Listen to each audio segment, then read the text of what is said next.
Okay, we're live, so let's go. Right now. Let's go. We'll give a few minutes for people to come in and get settled. And I'll get my stream going over here.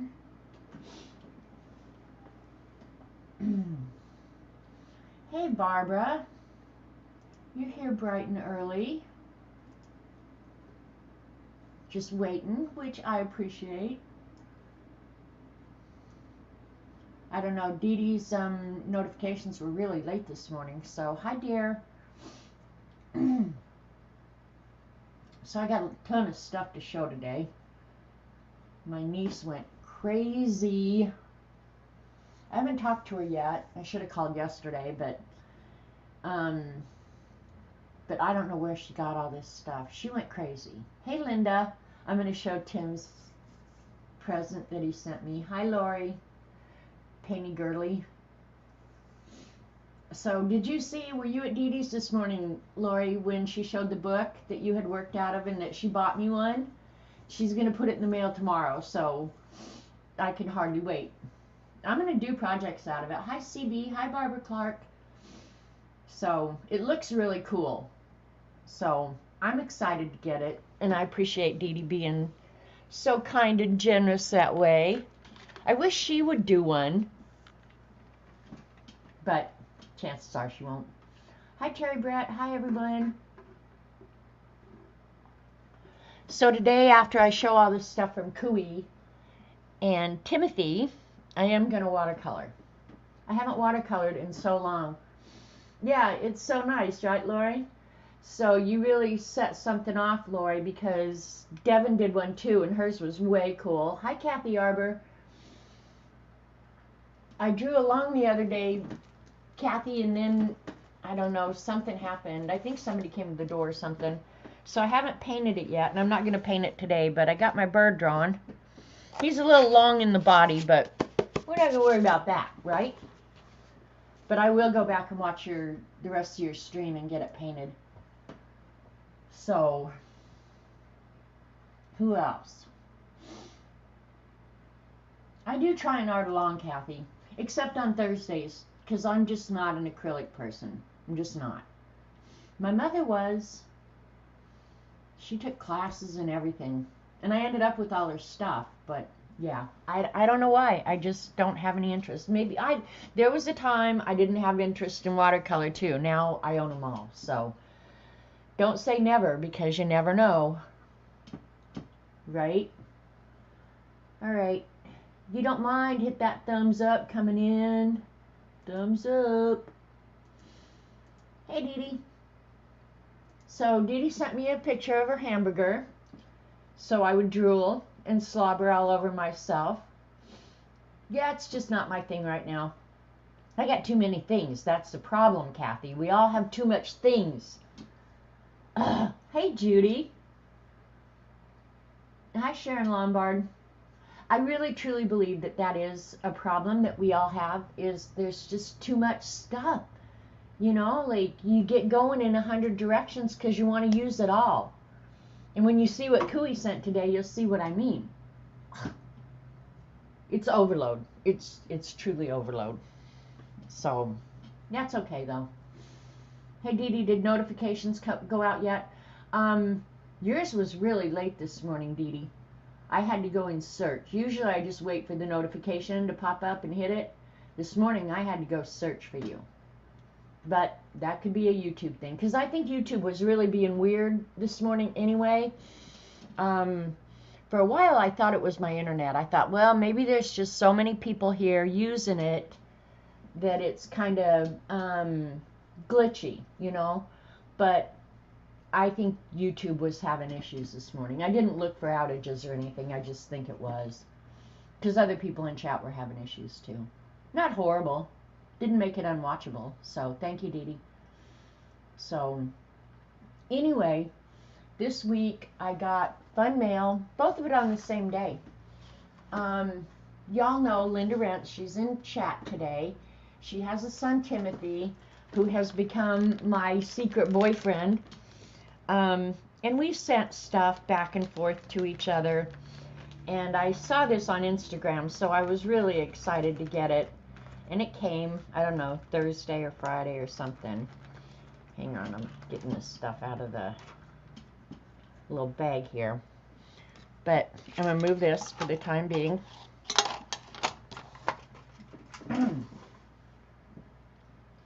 Look at what Timothy made me. Hey, Z. Hi, Carol. Look at...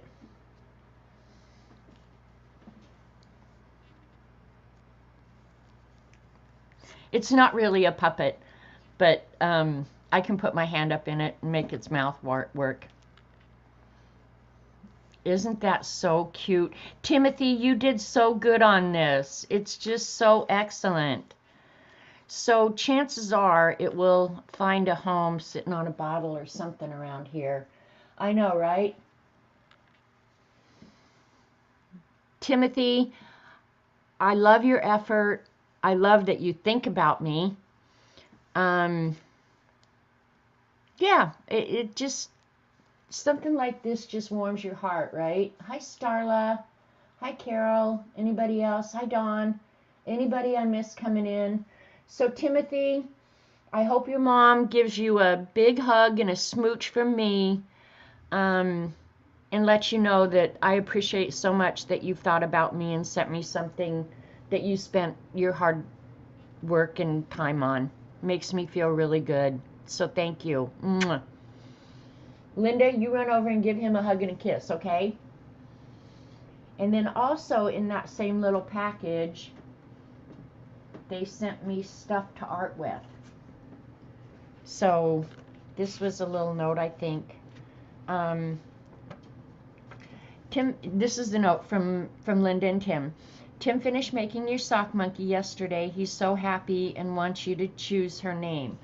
Well, he calls her Little Girl Monkey. So I'm thinking that the monkey's name will always remain Little Girl Monkey. I'm just thinking because I can't do better than that. We're including a few things for you to use or give away. We really enjoy your streams. So thank you so much for your support. Thank you for thinking about me. Thanks for Little Girl Monkey. And then, of course, everybody knows I love postage, so I got some postage. Oh, it's coming off the envelope. I like that. And some scraps and these glittery buttons. I'm not sure what I'm going to do with glittery buttons, but I'm pretty sure I'm going to have glitter everywhere. Tim says he's happy. Tell him I am. I'm very happy. So here's stuff. I probably will put it in the napkin journal, honestly, and work on top of it. So thank you again, Tim and Linda. This looks like brayer paint, but really unusual papers. So yeah, I'll put those in the napkin journal probably and work on top of them. So thank you so much. I very, very appreciate it. Put all my stuff. Joss paper, is that what that is, Dee Dee? Thank you for making me smarter than I was 2 minutes ago. Hi, Teresa. And that's really hard to do because I wake up brilliant most days. And then I got a box in the mail. And I went out to meet the mailman, and he was like, nope, this one's too heavy. You can't carry it. So he had to carry it to the house for me. And inside, you guys are not going to believe this. Oh, and thanks for the paper, too. That's really cool. I'll just start showing you guys. Now, Cooie is my niece, and she's been here. I think she's streamed for you guys before. Sweetest little thing on the planet, and she has been the sweetest little thing on the planet since the day she was born.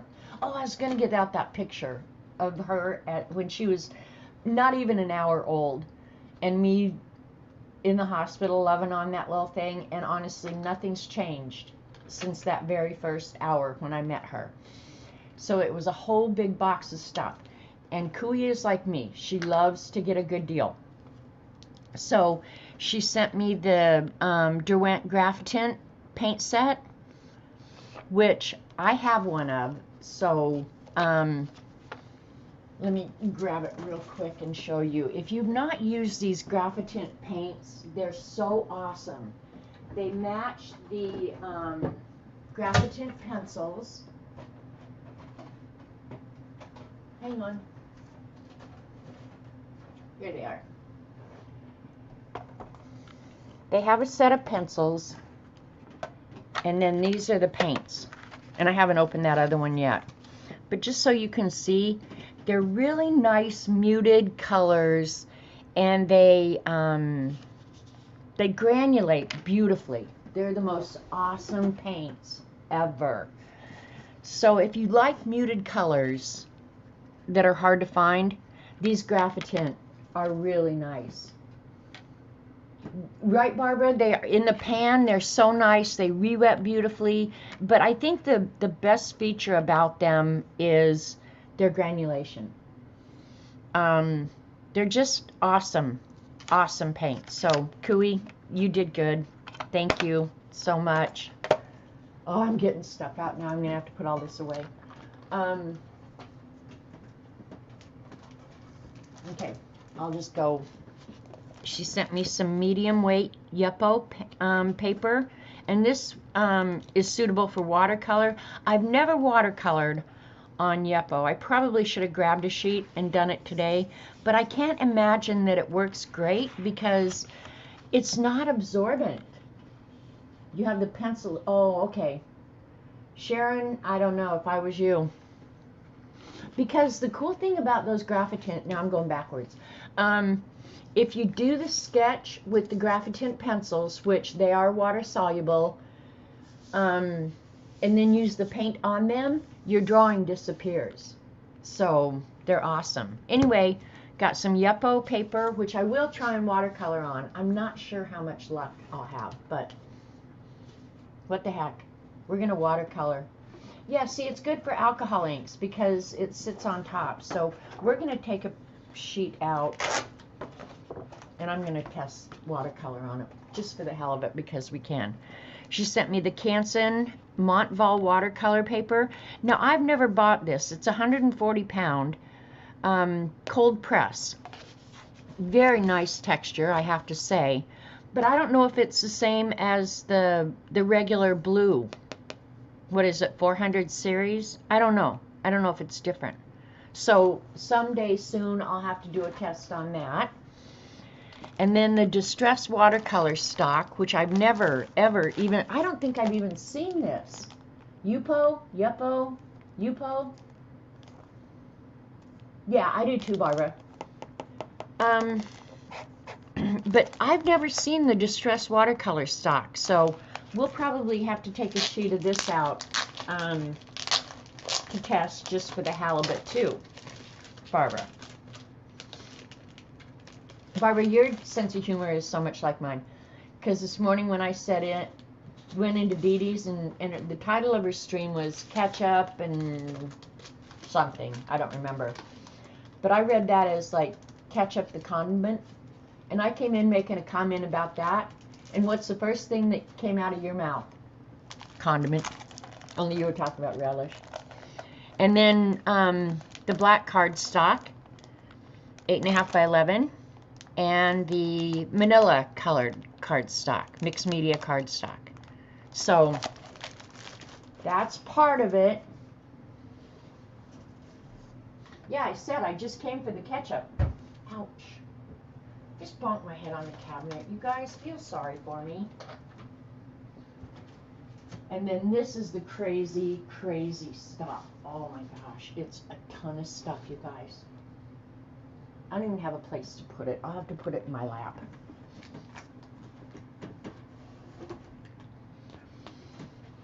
And I know she probably got all this stuff on clearance or something because that is Cooey's nature. And I haven't talked to her to find out yet. I didn't want to bother her on her weekend. Okay, here we go.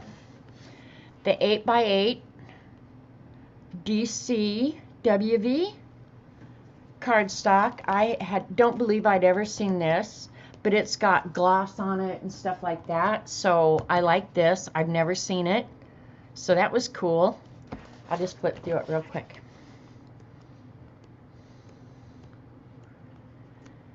I like those postcards. Baby postcards. And it's one-sided. So you guys have probably seen all this. So if you've seen it, go get a cup of coffee. That one's really pretty. And that's got the gloss coating on it. You relish the thought? Yeah, see, Barbara, you're just slightly twisted. Keys. Type.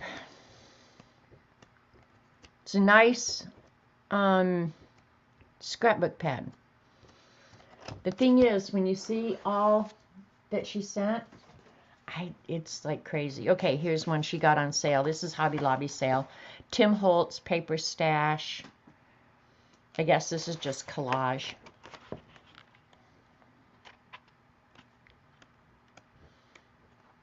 And I don't have the 8x8. Dee Dee, do you want these sheets of clocks? Hi, Dorothy. If you want the clocks, I'll send you the clocks. These are already collage. I don't need to collage with them. They're already collaged.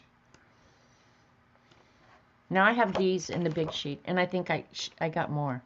Oh, postage. Postage is nice. Rulers, check it out.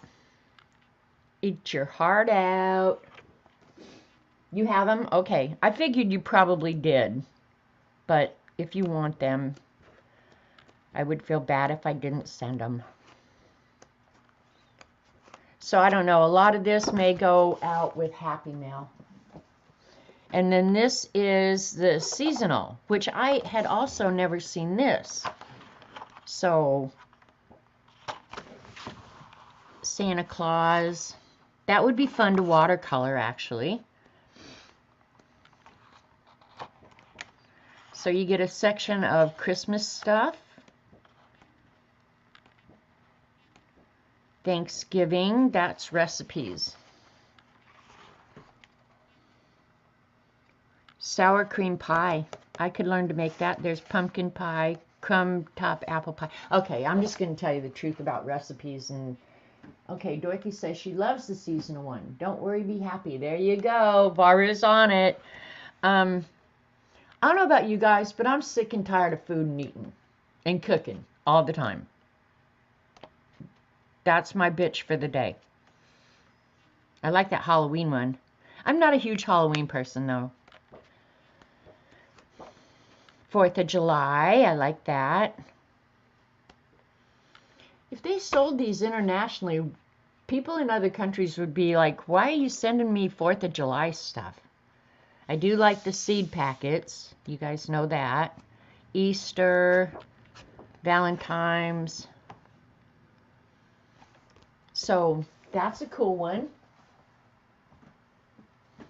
Okay, now are all the 12 by 12. This is the 12 by 12 vellum. They're so huge. You guys probably have seen a lot of this, so yeah. I love vellum paper. It's kind of hard to work with, but I do love the vellum. This I probably will be cutting up and using in the Beast and just other places. Maybe napkin journal, who knows. But vellum is nice. And for those who don't know, there is a special vellum tape that you can buy. Oh wait, CB, you haven't seen anything yet. This is, hang on, I got two of them here. Tim Holtz correspondence. So it's all the postal stuff, which I always love that. I'm not sure what I'm going to do with it. I was so overwhelmed, you guys. I was so overwhelmed. I love maps. So yeah, I'm just like, what? What in the world? And I didn't even look to see, and Robert carried the box off right away. I didn't see what the postage was, but the girl had to just break the bank doing the postage.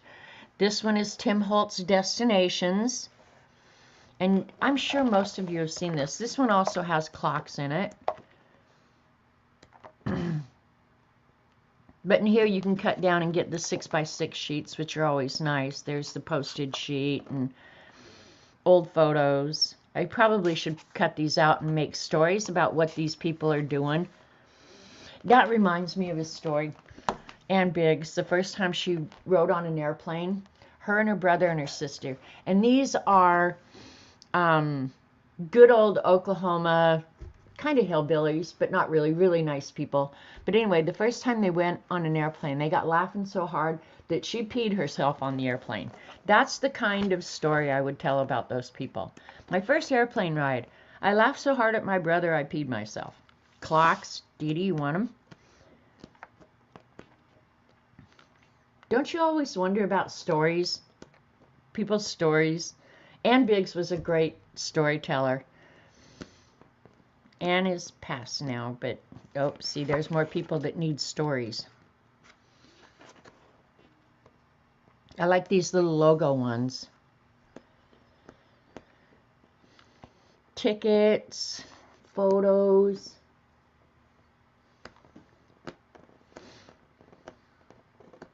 So much. I like that postage sheet. Where was it? That's so nice. You have them? Okay. I just keep offering. She keeps saying no. She sent Tim Holtz French Industrial. Check it out. Now, I have not looked in my own stash to see how many of these I may very well have copies of, or they're included in other pads or something, because these stripe pages definitely seem familiar to me. But honestly, I haven't gotten my pattern paper out in forever, so I've forgotten most of it. And getting this made me decide I'm going to move it to a place where I can at least flip through it and use it more, because right now it's kind of hard to get to. She sent me the Tim Holtz Wallflower. You might need to get some of them. What do you use them for, Dorothy? Now this I've seen before, but I don't think I have it.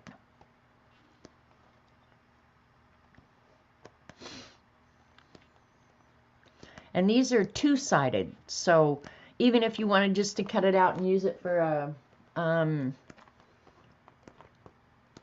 note card or something like that, that would be hard to do. But I could figure it out.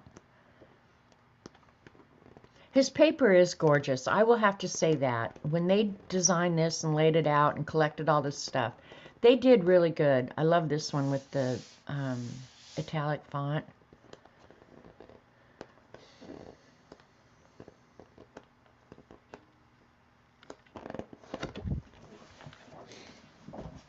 Not done yet. Yeah, some are older, and I'm sure that's why she either got them on sale or who knows if she went to a closeout sale somewhere. And these are all divided up almost like washi tape. Little inchies or...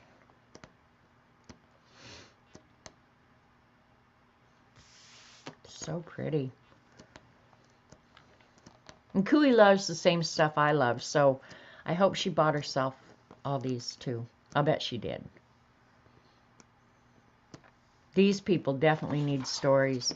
These kids, I could write stories about what they grew up to do. Use them in Hillary classes for one thing as backgrounds also. Okay, card making. See, I haven't done card making in forever. But it would enable me to use my stamps, which I've been bitching about not using for a long time too. More rulers.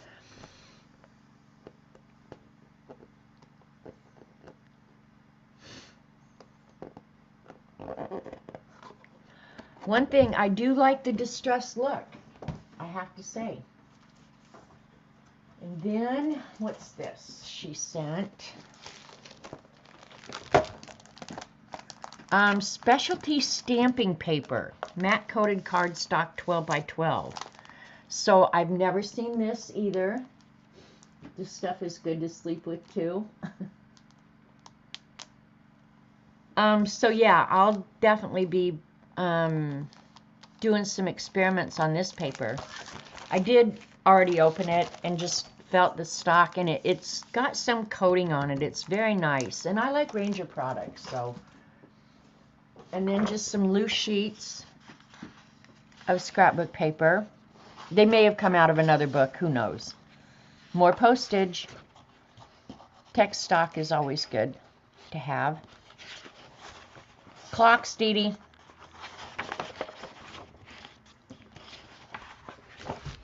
So just some loose. And then, oh, that's more loose.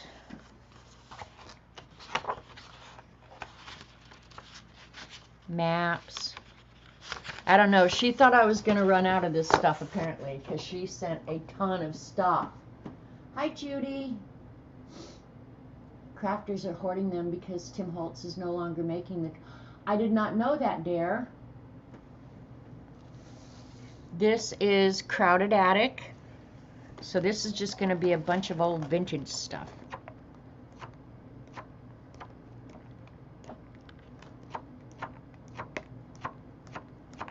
Is this not crazy? I couldn't believe it when I opened the box. I actually had to call Dee Dee and get some free adulting advice because I was like, oh God, what would Dee Dee do? Dee Dee would leave it in the box and open it with the fibs. Oh, I need to call her and get free advice. She did, Judy. She sent me a picture. And this is Ranger gloss paper, acid-free white. So perfect for Adirondack alcohol inks, which I do have alcohol inks. So maybe one day soon we're going to have to get out the alcohol inks and play with them. Because I don't play with them often enough either. Paper Studio vellum pack, $10. She bought that on sale. I love vellum. And then the last but not least is Paper Studio Uncharted. So this is just nothing but maps, which I love. I love, love, love this. I don't know if I've ever seen this. So, but I have to say I don't very often look in the scrapbook paper anymore. Because I get mad at myself because I don't use it as much as I should, right? So what do you guys, tell me what you guys in chat, tell me what you guys use your pattern paper for. Mostly for backgrounds to work on top of, because that's what I'm thinking I'm going to have to do. I'm just going to have to work on top of this stuff. You have the maps too? Okay. So that was all the stuff Cooie sent. And when, I mean, I make it sound like it's not much. That was overwhelming amount of stuff, you guys. Overwhelming. And now I have to move everything to make homes for it. Yikes. Let me move it. Oh my gosh. Now I know why it was so heavy that the mailman wouldn't let me carry the box. I probably couldn't have carried the box. I'll bet it was 70 pounds. So let me set all that aside. And I've got these 2 sheets that I'm going to do experimentation on. Hey, Ange. How are you? It's good to see you. You must have the day off. Brenda, too. I don't buy pattern paper. I try to recreate it with my jelly plate. I know, no help. I hoard mine for at least 6 months, then all bets are off. Okay. Love the maps, backgrounds for cards or tags. It's usually too heavy to use in collage. How's everything, Ange? It's so good to see you. I like when people are off work and they come back and check in with their old fibs. So, I think last week I showed you guys a book that Kathy Arbor made me buy. Kathy Arbor's always making me buy books. I wish she'd just leave her books on the bookshelf and pretend she doesn't have it.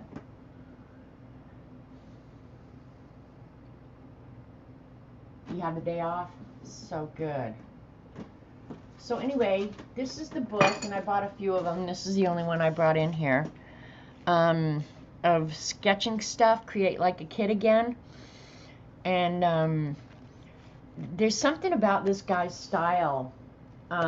that I just really love, and I love that little monster on the front. So a couple months ago, Dee Dee made me decide to go ahead and try doing like the Beast in a TN. And so I've made myself do it for a couple of months, and I have to say I'm enjoying it. And I think come January I'm going to switch over, and I'm not going to have the big Beast like I normally do. It's going to be hard, but I think I'm going to do it. So I was just sitting on the couch this weekend drawing, and a lot of these drawings in here now are out of this book. I think this book. So this is how I started. I haven't painted the dog yet. You guys can't see him, too light. But anyway,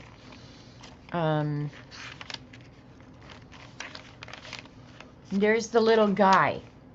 Now he lives in my book. I love him. It's really you. So then yesterday I decided, well, since this is kind of an experiment, and I'm probably going to trash it when I'm done with it, because it was really just to see if I would enjoy working in it. I thought, well, I need to change and go draw in a sketchbook or something, because this is probably going to end up in the trash. Now, I may cut that out, but yeah, the whole book will probably end up in the trash. So I'm going to order more for January, because that, I think, is going to be the new Beast. So Kathy Arbor also made me buy the sketchbook, which I've drawn in, but I haven't done much painting. This was a paint along with Kathy Arbor. I don't know what that was. This was a draw along with Kathy. So I went ahead and drew 3 things out of this book. I drew this owl reading a book, and they're kind of cartoonish, but I don't know. I just thought he was very cute. I drew the bunny hopping over some mushrooms. Oh, this light is bullshit. I've got to get rid of it. Sorry. It's making it impossible for you guys to see, so let's see if that helps. I'll put it back on when I paint. And then these mice hiding under a mushroom. So I'm willing to paint any of them. You've been painting rocks? Well, at least you're being creative, and, you know, that is something you should not deny yourself. And I know that you have limited space, so it's hard, but you got to find a way to create, if that's your nature, and it is your nature, Anne. So I'm glad you're painting rocks. So does anybody have a vote? You want me to do the owl, the bunny, or the mice? I don't care. They're all going to get done sooner or later. But while you guys are deciding, the lights are so crazy. I'll flip through this book, so if one of you goofballs want to get enabled, go for it.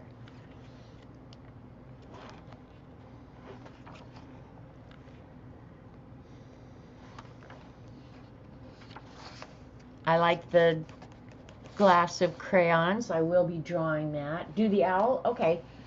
You've been sketching, girls. Good job, Teresa.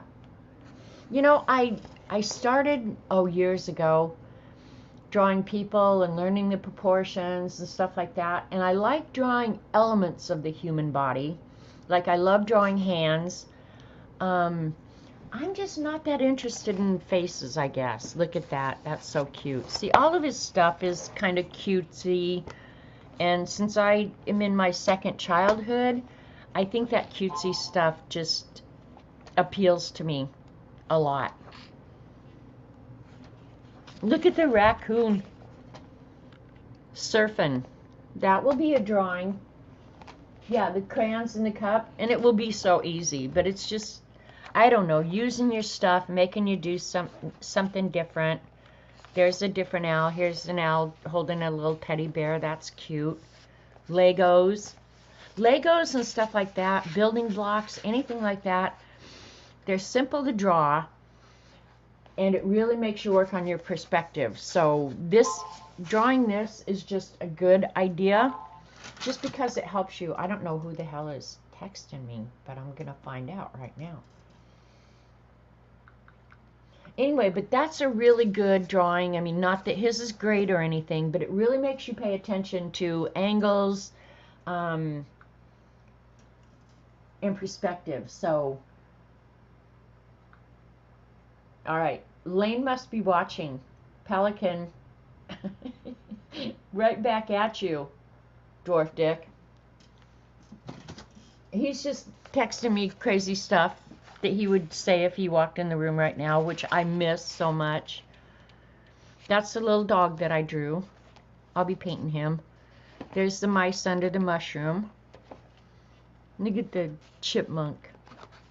So it's all pretty cutesy stuff, but more than anything, it's just making yourself draw. Bye, Z. Thanks for coming by.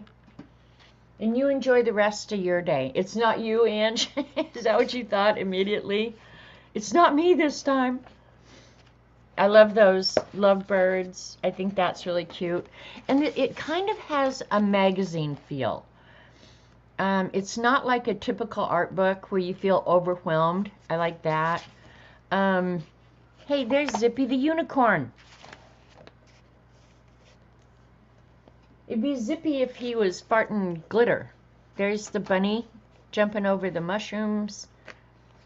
So he just does a lot of really cute art.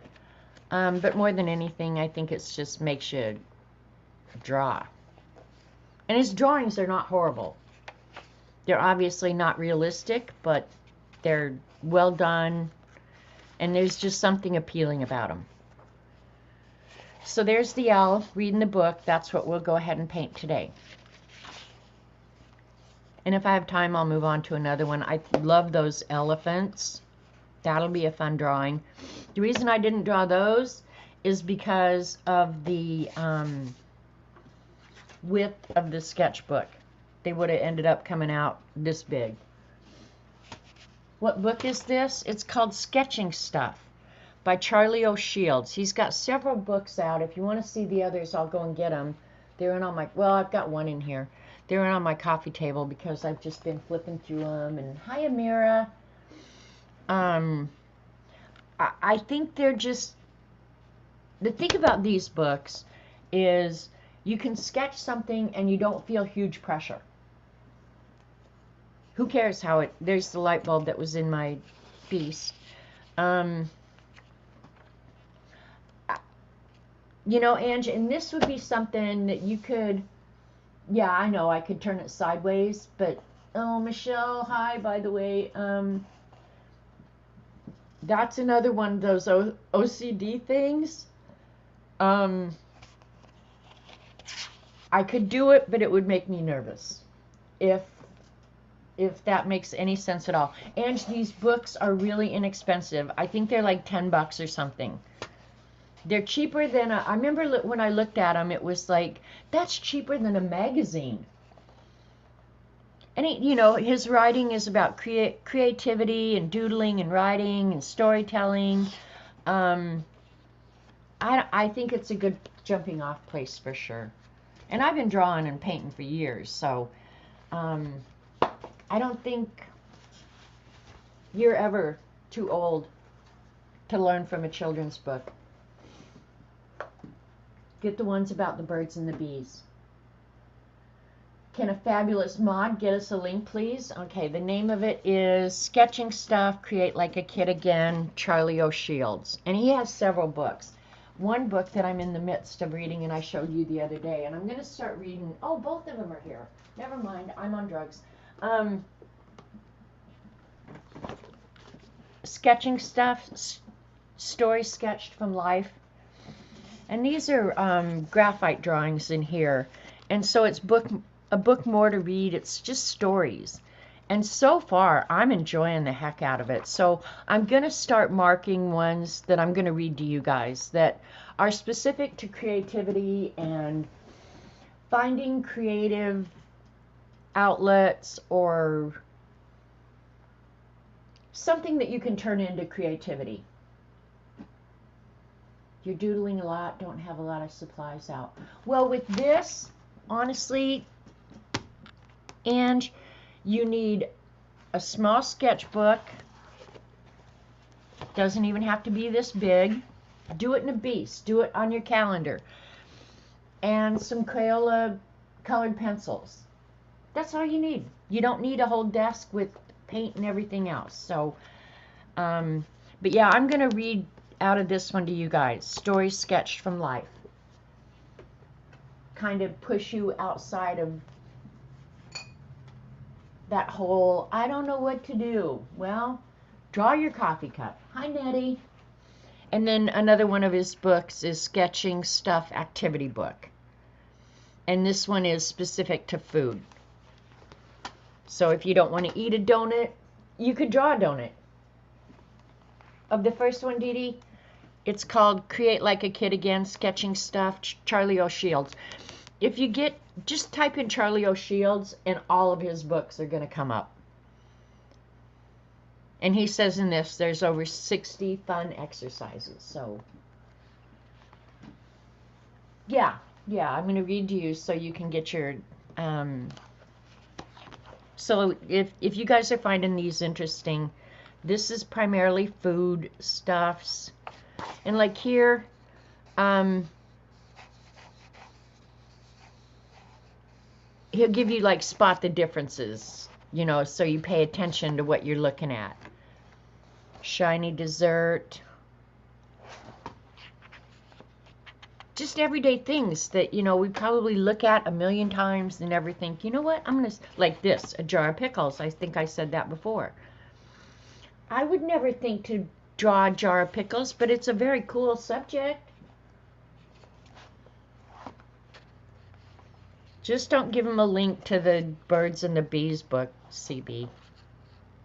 I've drawn watermelon 1,000 times, donuts 1,000 times, sub sandwich, avocado,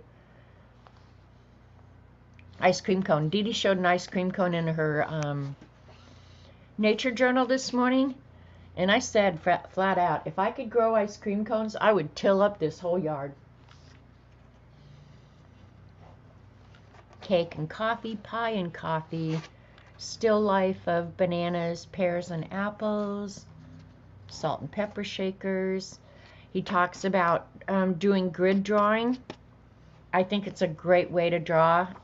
And I still to this day will grid draw if I want to get something realistic or close to perfect. Most of the time I don't care.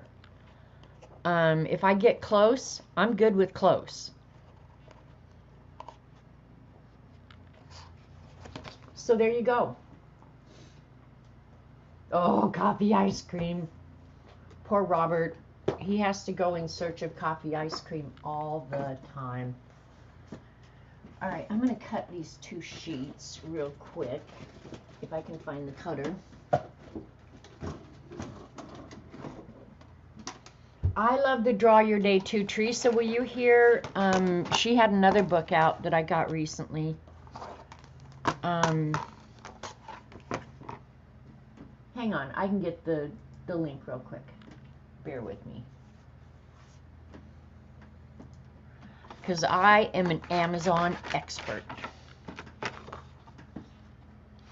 Alright, this is 11 inches, so we'll cut it at 5.5. Alright, hang on, that's 5 inches there. 5.5. That's the one thing I hate about it. Well, I don't like anything about this cutter. What am I saying? It'll come up on my orders. Charlie O. Shields. There we go.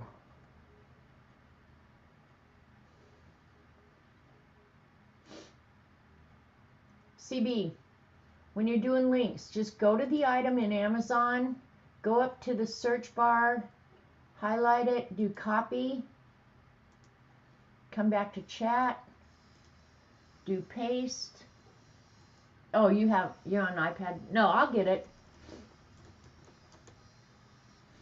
No big deal, I already got it. Oops, all caps.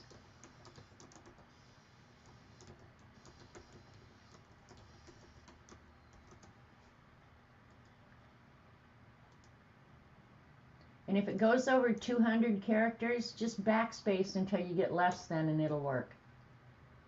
Somebody check that link.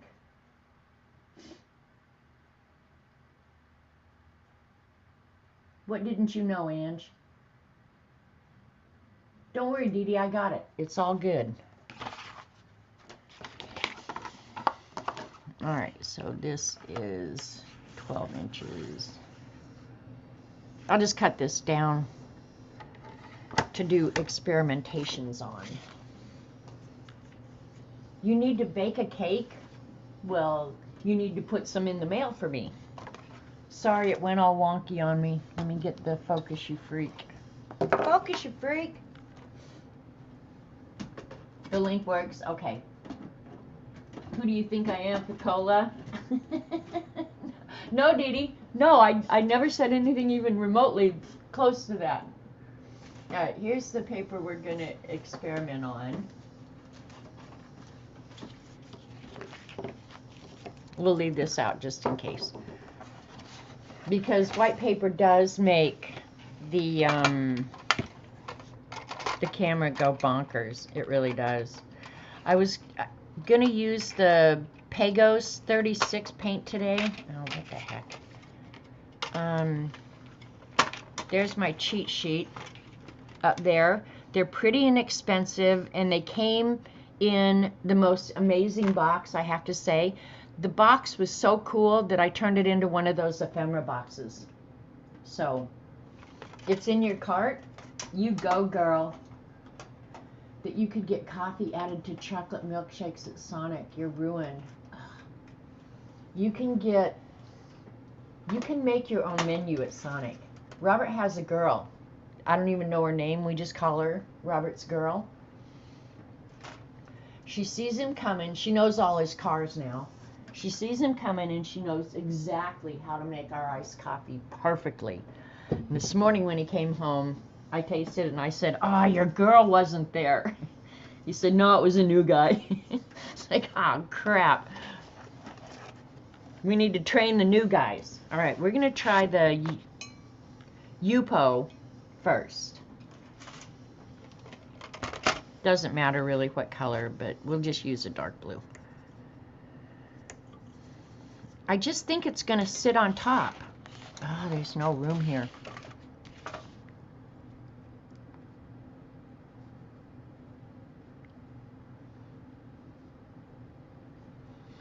Well, it's kind of beating up. I kind of expected that it would beat up. We're going to let it dry naturally and see what it does.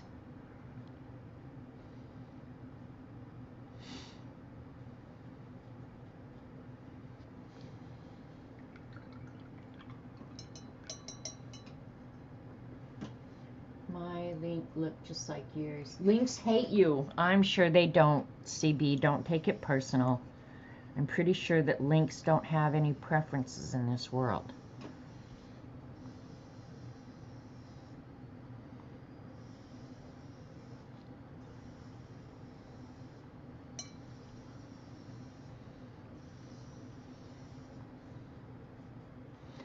It beads up slightly, is what I would say.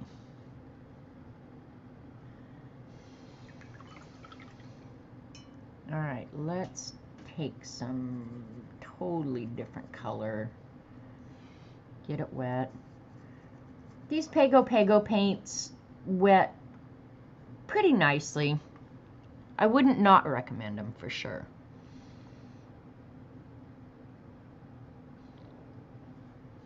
Now that's kind of cool. Can you guys see that? Let me pull you down.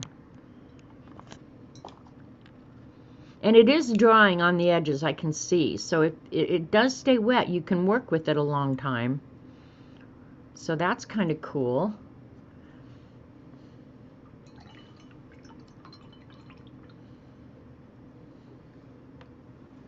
I love playing with new stuff. Let me get a napkin here. What color? We'll put pink in the green.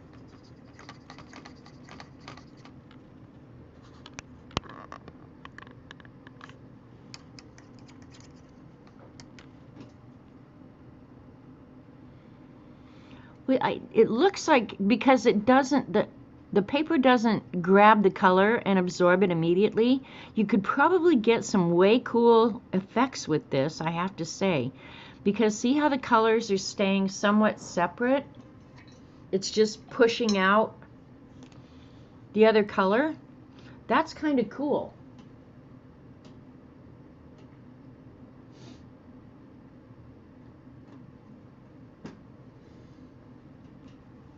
So, and I think it depends how wet your paintbrush is when you're putting it down. The blue up there obviously didn't stay as dark. I'm going to set it aside and just let it dry, because the paper is not absorbing it, so the water is evaporating, essentially. But this could be very cool. Very, very cool. So I might have to do more watercolor experiments on Yupo. Alright, this one I'm going to get really, really wet, and we'll do a wet on wet deal on this one.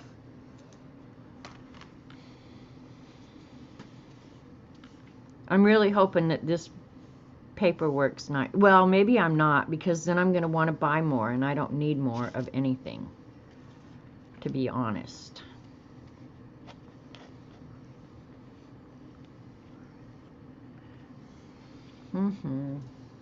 Put the big old brush away.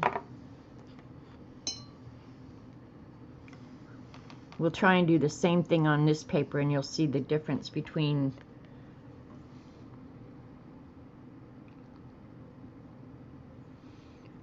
how normal watercolor works.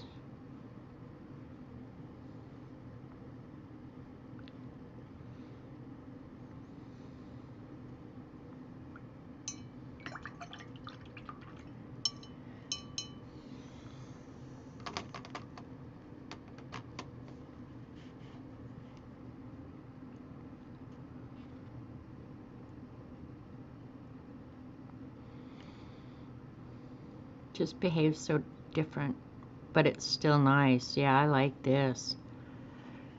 See that how it bled like that? Ooh, that's awesome. You know, Michelle, now that I'm thinking about it, I think I've seen Patty Tully Parrish work on Yupo. I'm pretty sure I have. I love Patty Tully Parrish. She has a style that is definitely her own, for sure. And I love everything she does.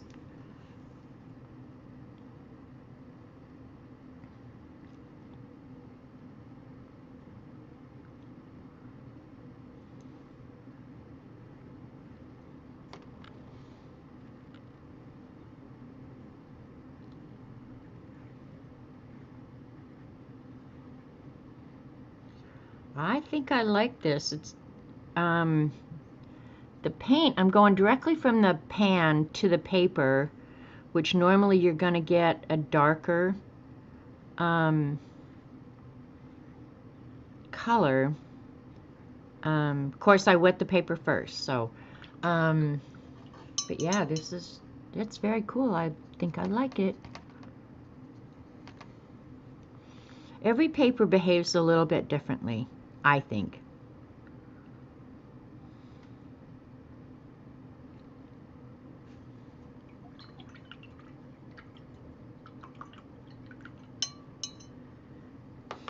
So cool. Magicals would be fun for sure.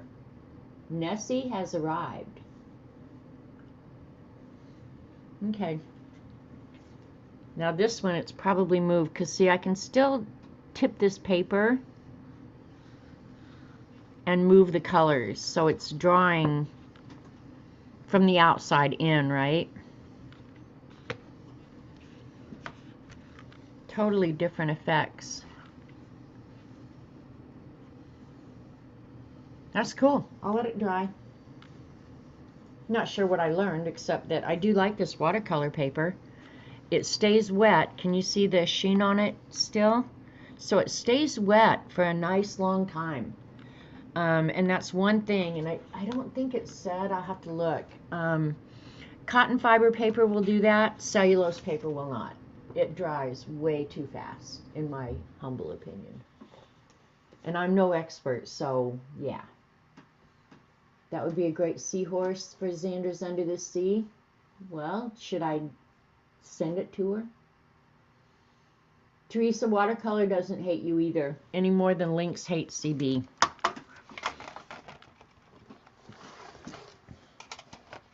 Okay. I'm going to pull back out so you guys can watch.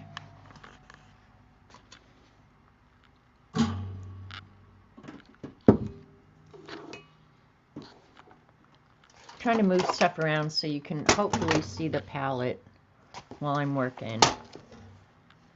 Is that okay? You like that? Huh? You like that? Don't listen to her, Teresa. I think you guys are ganging up on me in chat. I still have boots and they still work.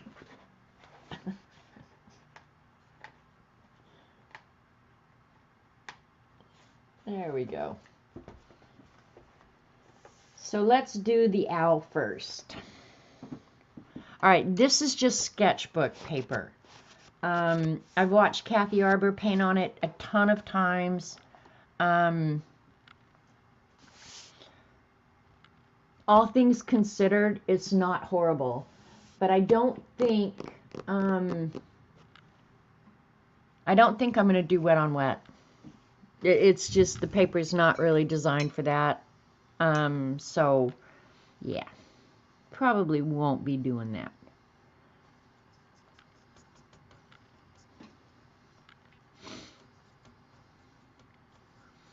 The Pago Pago colors don't have names on them, so I can't tell you what color I'm using. I'm just using the, looks like the sienna brown.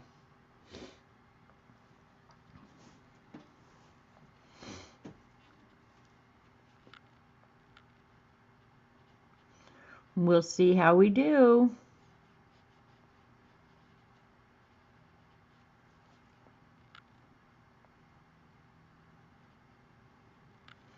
And if you want to see really good watercolor, go watch Kathy Arbor, or there's some really good watercolor people out there.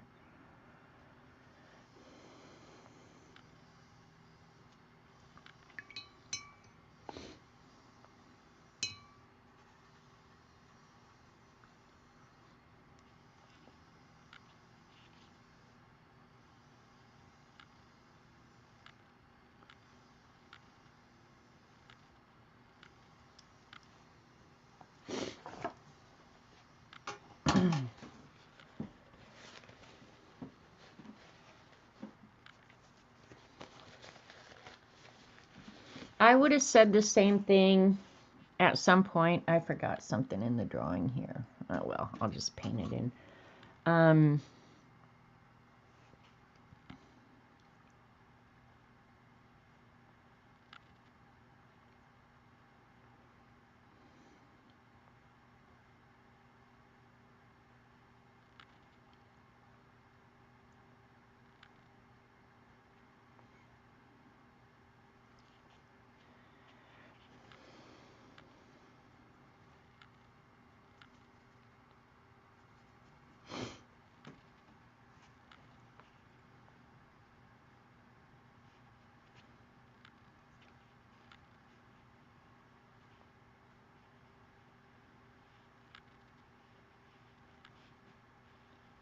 I think with watercolors, there's a little bit of a learning curve.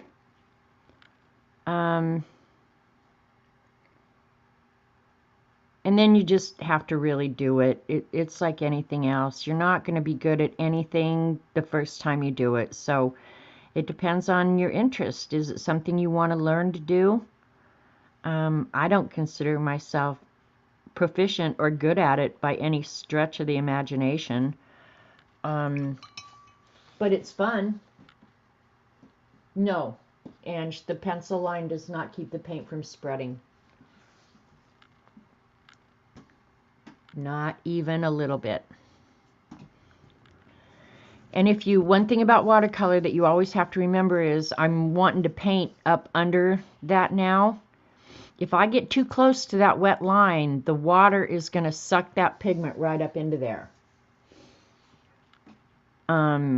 So do as I say, not as I do, okay? That's my best free advice to you. I'm going to try and be a little bit careful. But because this is cellulose paper, it dries very quickly.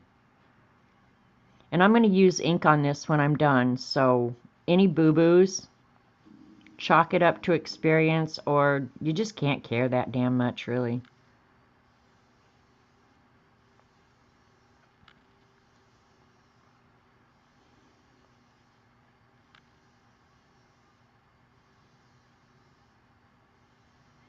One thing with watercolor I will say is you learn either to accept your mistakes or to correct them. See how that did pull that up a little bit? I don't really care. Don't really care.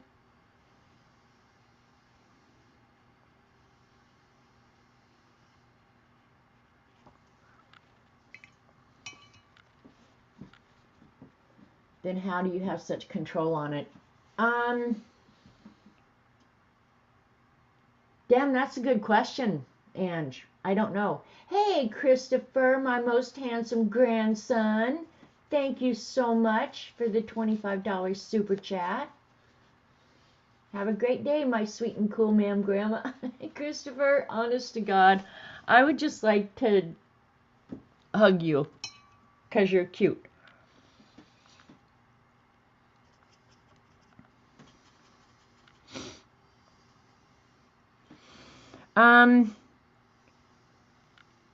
How you have control, I don't know. If you're it's water control, Ange, I guess is what I would say. If you noticed on that other experiment that I just did where I had a whole bunch of water, where I put water down first and then I had absolutely no control at all, that's pretty much the difference between painting wet on wet and wet on dry. This being cellulose paper, it doesn't grab the water and move it real quickly. And I have to say, I have learned a certain amount just doing it. But you have to learn to touch and see, is it dry? Or I have to. And thank you, Lori. You just learn. If you make mistakes enough, yeah, you learn. Well, don't do that again. See how I'm getting up here close to what could be wet? If this was watercolor paper, that would probably still be wet because it's cotton. It absorbs the water and holds it. Cellulose does not. It just dries so quick.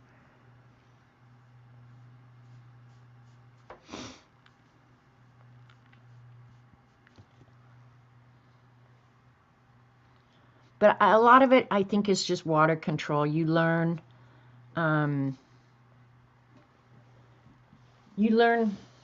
to control the water.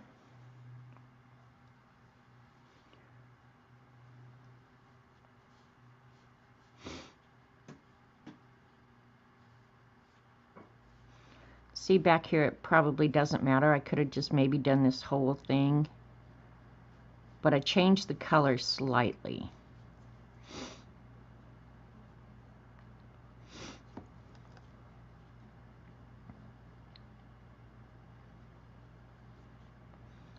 Painting right up next to that, I'm asking for trouble.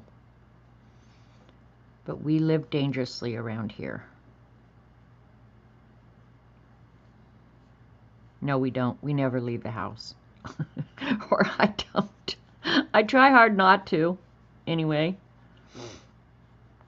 Now, one thing I do that if you're a purist, you're not going to do is I will go back here with pen, a white Posca, colored pencil. I will go back and make any changes I want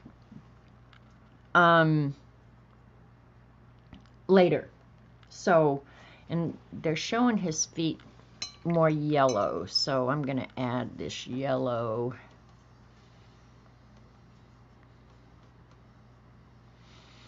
Change the color for his little feet coming down here.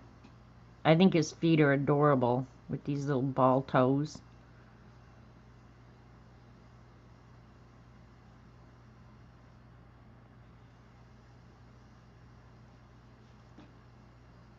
This is a good project for me to get back into watercolor because I've been working on the monster journal. I have not been watercoloring or anything for a while. So I don't think I was intimidated as much as, God, I hope I haven't forgotten everything. That's an age thing. God, I hope I haven't forgotten everything.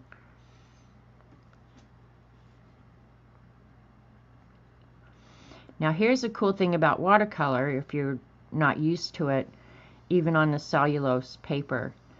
When you add the pigment into a wet spot, it does grab it and move it. So that is a cool thing that you don't get with any other product that I can think of.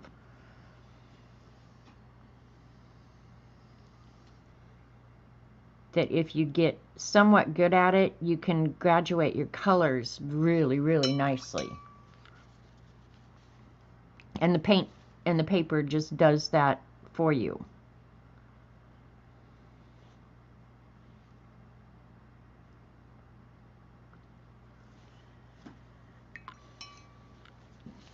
Okay, I'll read chat real quick.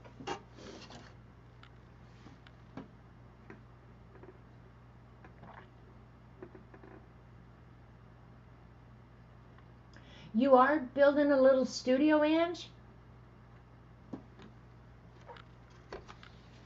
That would be very cool. I would like to see you, not so much for selfish reasons, even though I have my selfish reasons for wanting to see you stream again, but I know it was something you enjoyed and were so good at, and I think people need that.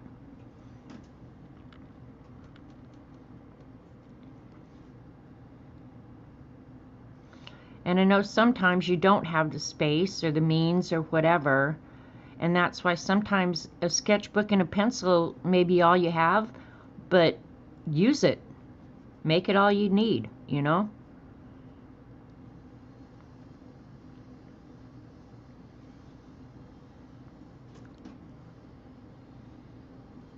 I don't know why I'm painting this guy and looking at his feet and thinking of Foghorn Leghorn. Isn't that his name? Now this I'm going to dry because what you see behind him,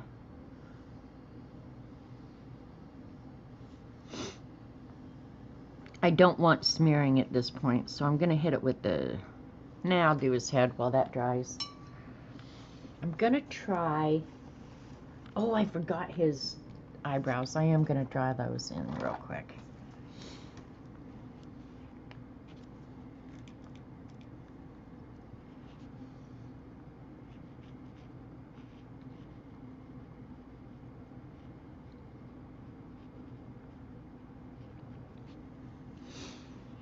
Because owls definitely have to have eyebrows, you know?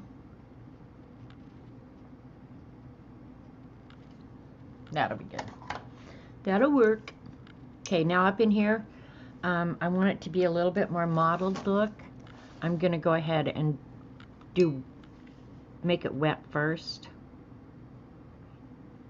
Oh, and you know what? I can do his eyebrows because they're darker, so I'm just going to paint right over them.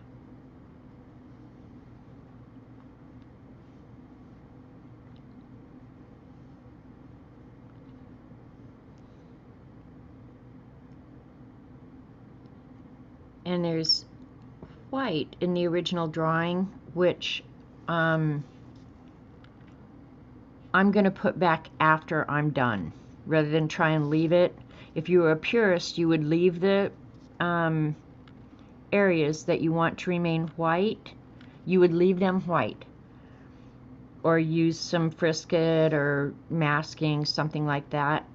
That, for this kind of goofball art, That's more than you can ask for, in my humble opinion. I'm not a fan of Frisket.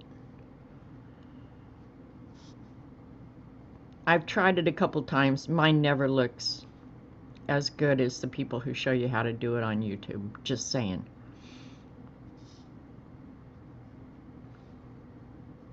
Oops. Okay, see, I just got that yellow in the glasses. I'm going to try and pick it up. That's because that's the only way you can erase an error. And it worked out pretty good.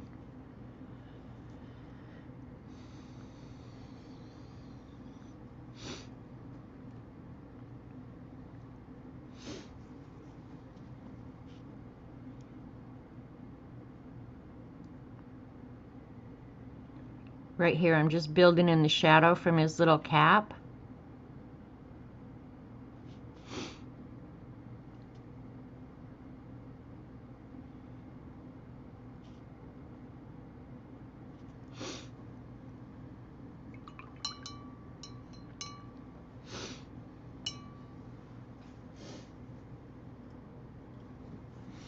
There you go, Barbara.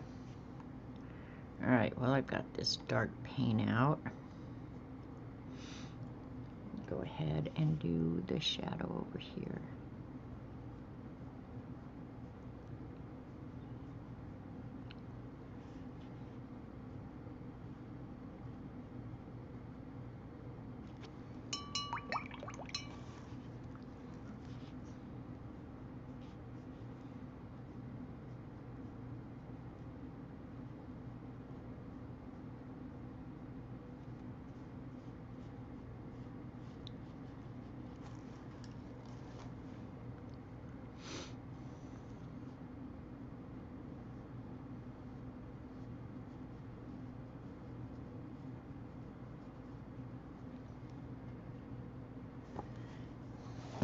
I kind of want his wings different colors, so that's why I went ahead and went over that one a little bit.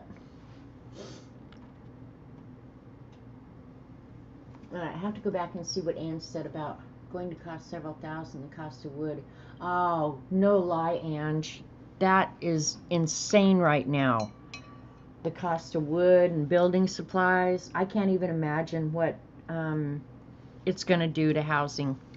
It's frightening. Frightening.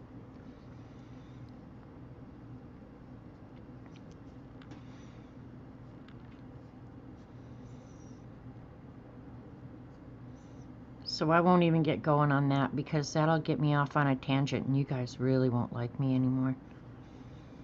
Because right now I'm assuming that you kind of like me because you come hang out at my house. But probably if you really knew me, oh, you just go, ugh, I can't take her.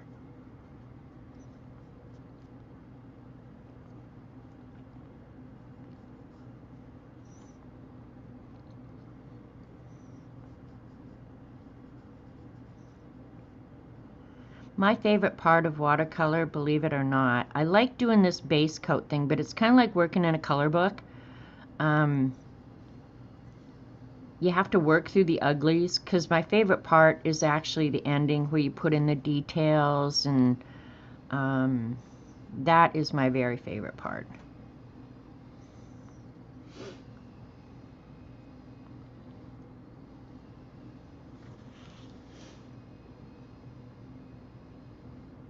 Now, I had heard that furniture, that there was such a delay in furniture.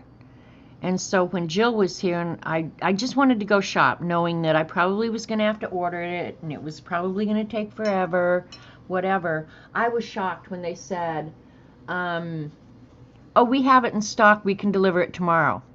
I was like, what? I'm hearing online that people are waiting months and months for furniture.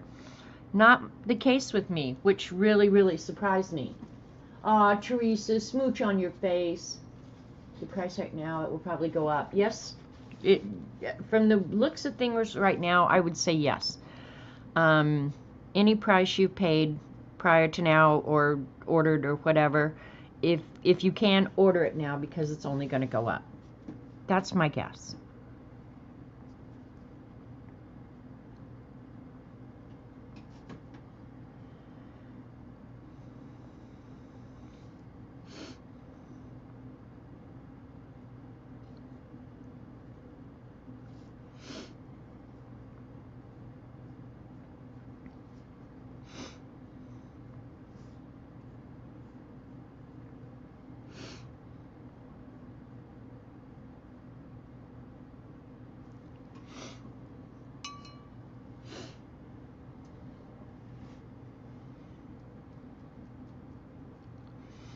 You know what I would recommend for somebody who wants to just try watercolor?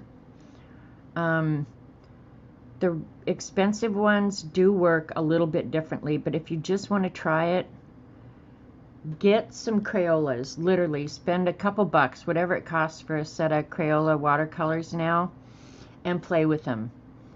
I'm always surprised at, for just practice and learning, Crayolas are great. At least you would know if it's something you'd have any interest at all in.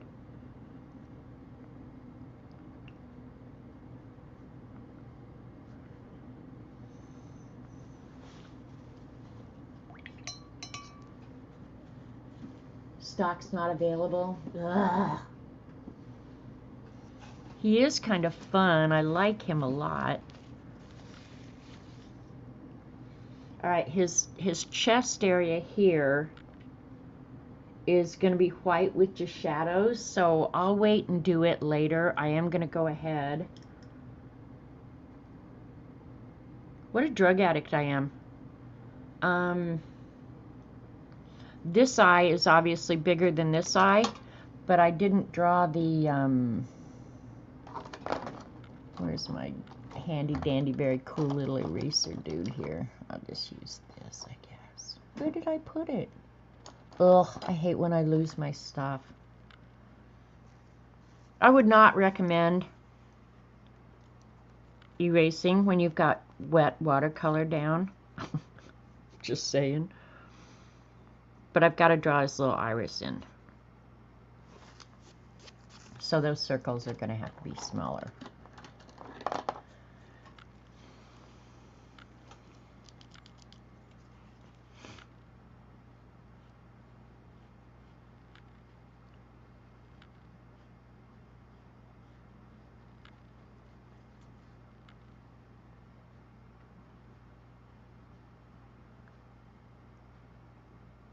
And these white spots in his eyes, I probably am going to come back and do them with white Posca anyway. Oh, you have nice watercolors? Thanks to Eileen. Get them out and play with them. Why not? Okay, I want a dark yellow for his eyes. And that's one thing about these Pego watercolors. I mean, your selection of colors is really big. There's 36 in here. And for what you paid, I thought it was a really good deal. Not to mention the box and the eraser and the sharpener and the pencils. I mean, it came with literally everything you need, project start to finish.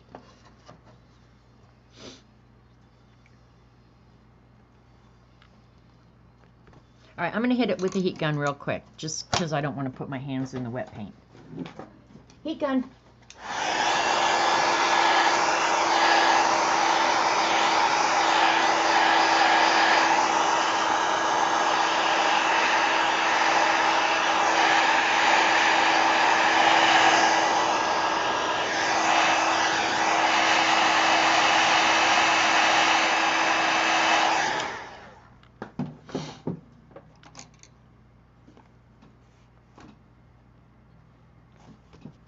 All right, it's damp but not wet, so it's okay.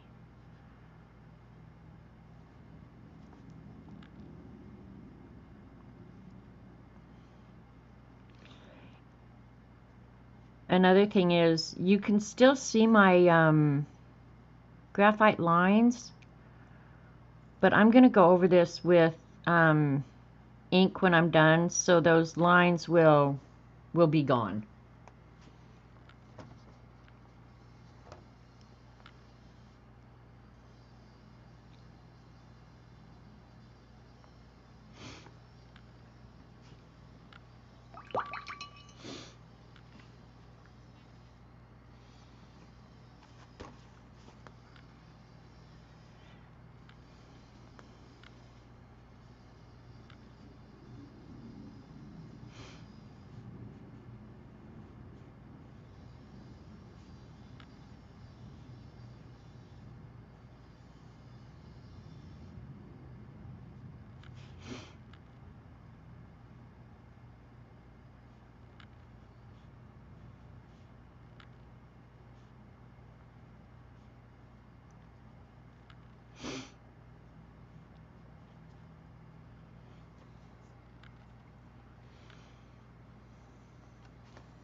I think there's a rule too in watercolor. I learned it a long time ago. I'm not sure I remember it accurately, but in watercolor you generally go light to dark, I think. I don't pay attention to the rule. Just saying. I do to some extent, and there's reasons for it, because you want to build up your color, but yeah, most of the time I don't. It's mostly because of the way I finish. If I need more color somewhere, I don't have a problem going in with a colored pencil to get it the way I want it. So like Kathy Arbor, guess you'll just have to call me mixed media artist, because I'll put anything on here. It won't be completely watercolor when I'm done. I didn't draw the stripes in his hat either, but I think I'm going to.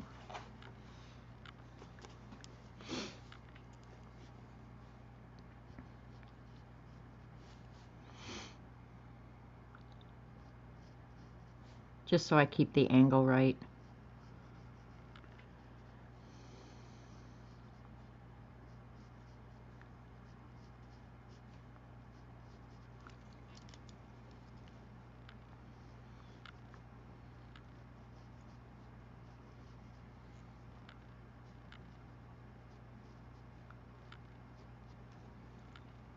I knew I was going to get my hand in that wet paint before it was all over with.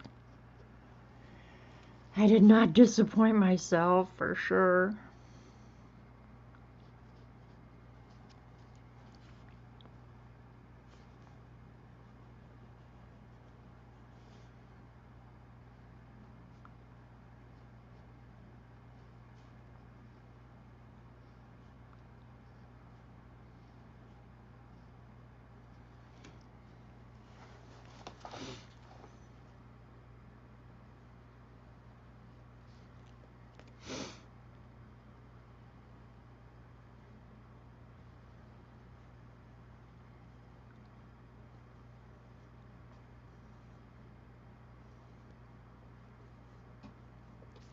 Okay, those are reasonable stripes, I think. I need to, doesn't matter.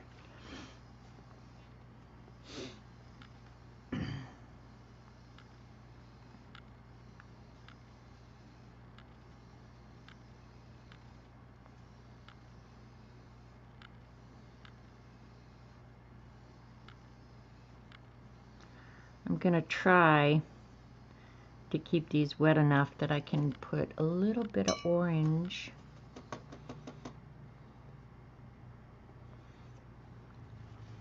in here for shading while it's still wet. You can go back and do that later. I just kind of like the way it looks like this better, where it grabs the paint and moves it a little bit.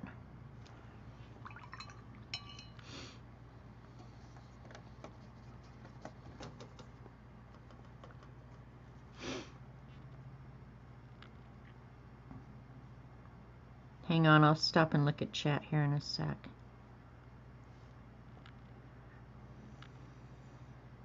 Oh, and I should at least acknowledge Memorial Day. So if you know a service member or have been a service member, thank you for your service, and we should honor all of our service members, current and past today. We enjoy these freedoms we have because of them, so acknowledge them.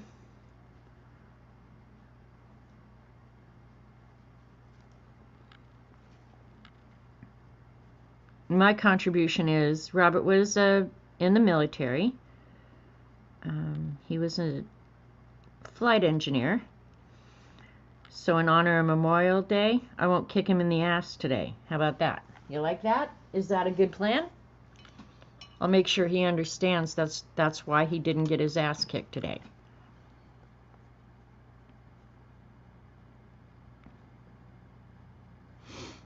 No, actually it was the military that got Robert interested in flying. And my husband, was in telecommunications because of his job in the military. So his degree was actually in geology, but he made a living all of his life doing telecommunications thanks to the military. It was just more lucrative than geology. I am too kind, right, CB? Well, your husband, you spent a lifetime in the military, CB, so there you go. It's an important day for us, in my humble opinion. I'm kind of the opinion that all young people should have to do some time in the military. I think it teaches discipline. And there are some youngsters in this world today who could definitely use a dose of discipline.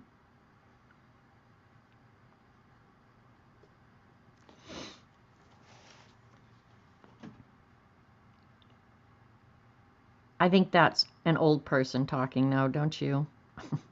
Just saying.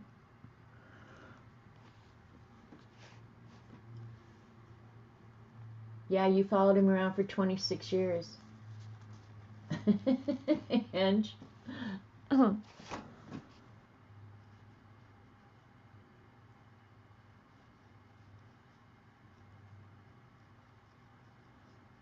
Yeah, I guess think military families too, because I don't think living in the military, of course, Dee Dee did it for how many years too, following Buddy around. I think it's a fairly good life, but it's not like the life that most of us live, you know. I don't know that I could have handled moving every couple years, every 3 years. What Dee Dee said, she moved 30 times or something. I think I'm something special because I moved, let's see, in Denver I moved 1, 2, 3, 4 times, and then I moved here. So in my whole life I've only moved 5 times, but one of those places I only lived for a year.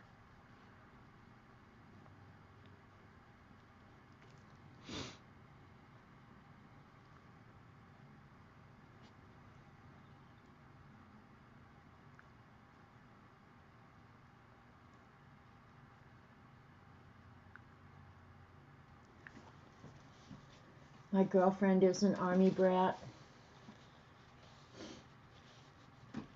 We don't have Remembrance Day till November here, but thank American Allies for their service. True that, Dorothy. True that. All right. He's starting to get his little butt together, isn't he? Oh, I'm going to take this cover off. Hey, Dee Dee, could you order me a fancy dust cover for this? I want the $45 one, if you don't mind. I never take a dust cover off something that I don't think of Dee Dee and her fancy ass dust covers. That was the funniest thing ever. Your grandpa was a Korean War veteran. I think I agree, Jenna, at least about the structure and stuff. Hey, Uncle Dan. Dee Dee, you're so funny. Her dad retired as a sergeant major. My oldest brother was in the Air Force for his entire career. He had pretty cush duty, though. He did personnel. So I would not say that he was never saw combat. And then my other brother, he only did what he had to during Vietnam. But he was a supply sergeant at a rest and relaxation location. So both of my brothers were pretty lucky. And then my younger brothers didn't serve.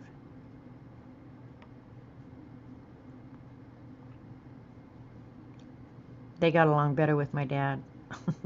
That's the truth.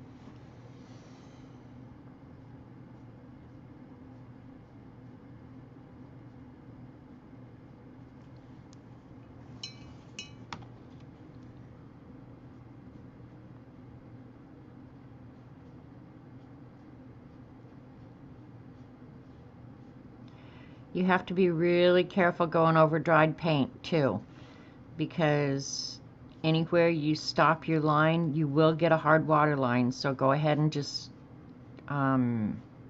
pull it out, unless it's someplace you don't care if there's a line or something, because that will happen.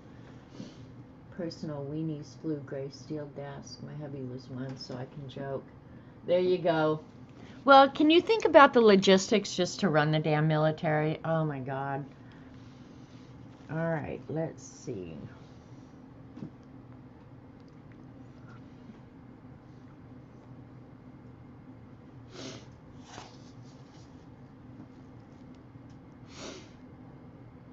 Let's do this one.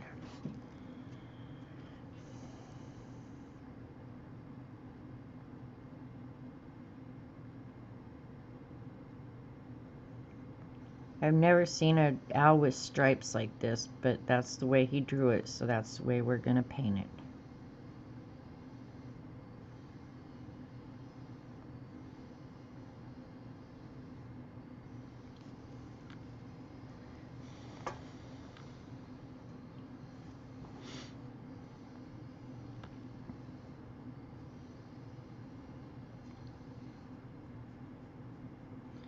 And the stripes on this side were really, really subtle, so...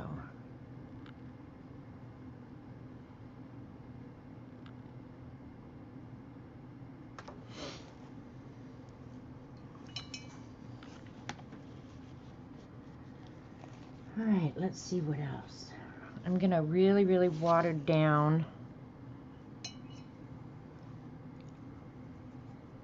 the first color, the sienna brown that I put in there. I'm going to really water that down to do behind the glasses, because it's there, but it's not really there. So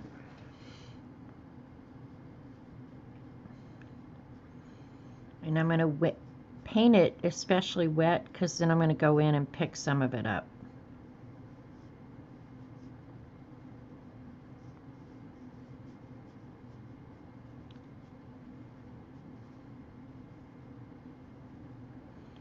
And on this paper, that may be just virtually impossible, but we're going to give it a go anyway.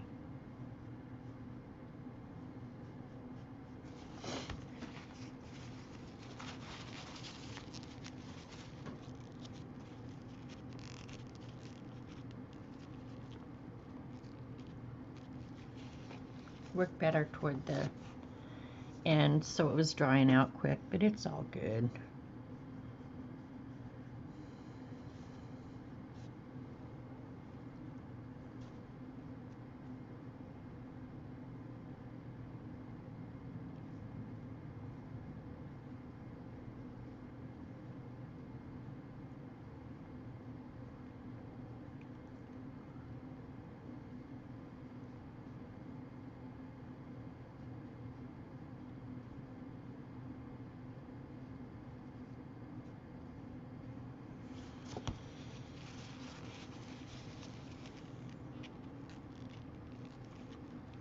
Using a napkin like this, all you get mostly is texture. And that's what I want, because I'm going to come back in with some blue later. Is Dee Dee taking off? Bye, Dee Dee. See you later.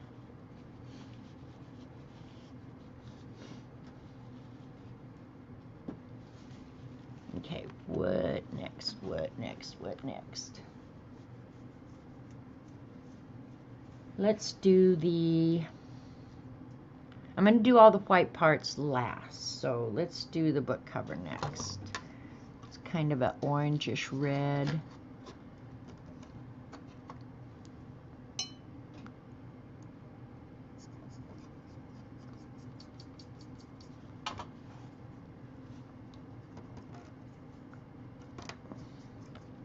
And I want it pretty dark.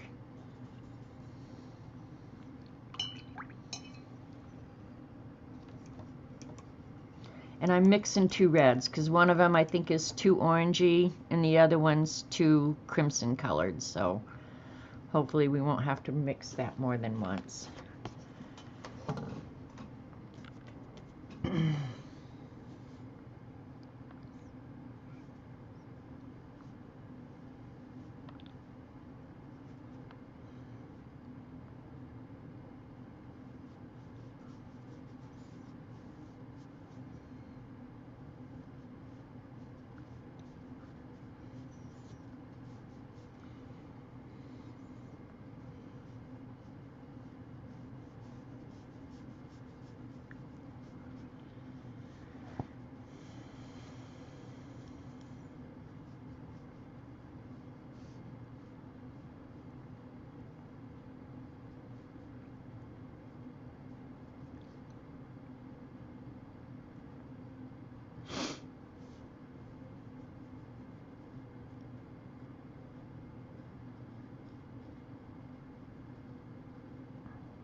painting around his little toenails here.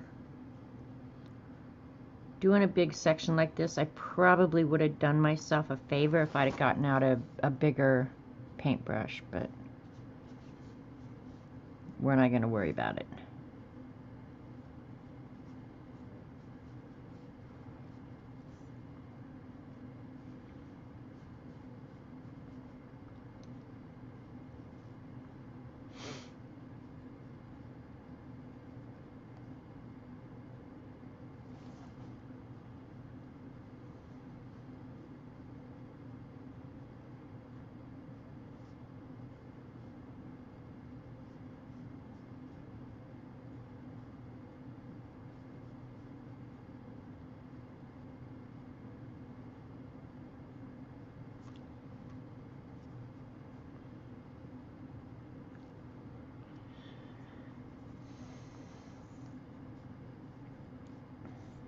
I can see that I'm going to get some water lines up in the book.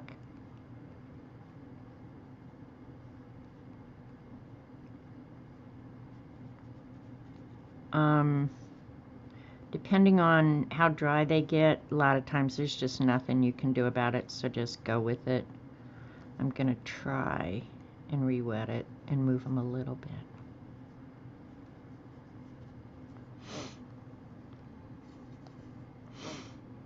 Go over the whole thing again with more water this time. And you can see where I've got a lot of water, the page is starting to buckle a little bit.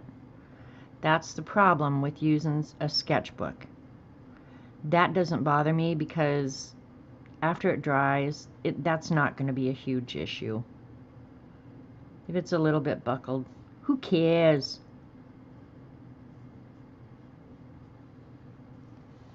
I might have caught it in time. Alright, gonna have to mix some more.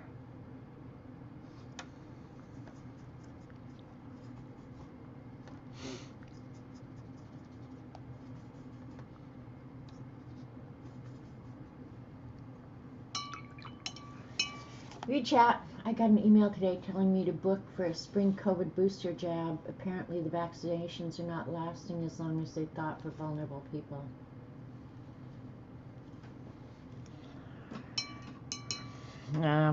Yeah, I'm just gonna leave it alone. Just leave it alone.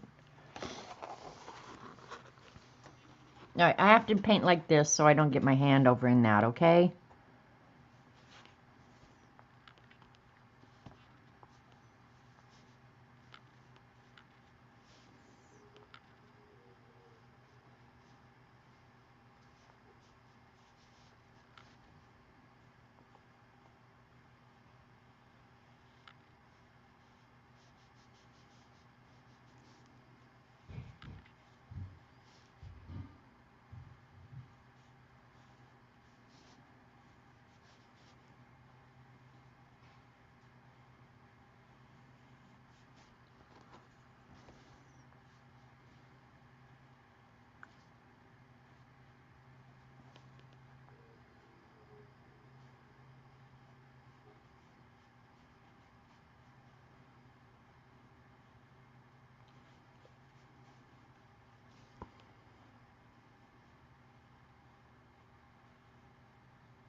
I think I've gotten smarter, Ange, actually. If that was even possible. I'm not really even sure it's possible, but maybe. Maybe.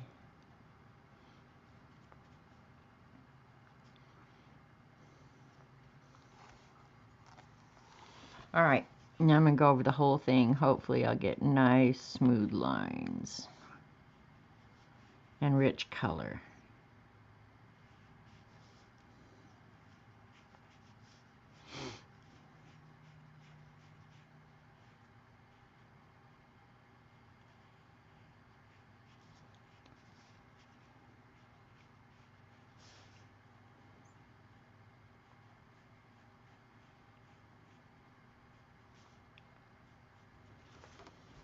Nice. And I did help that hard water line over there. So,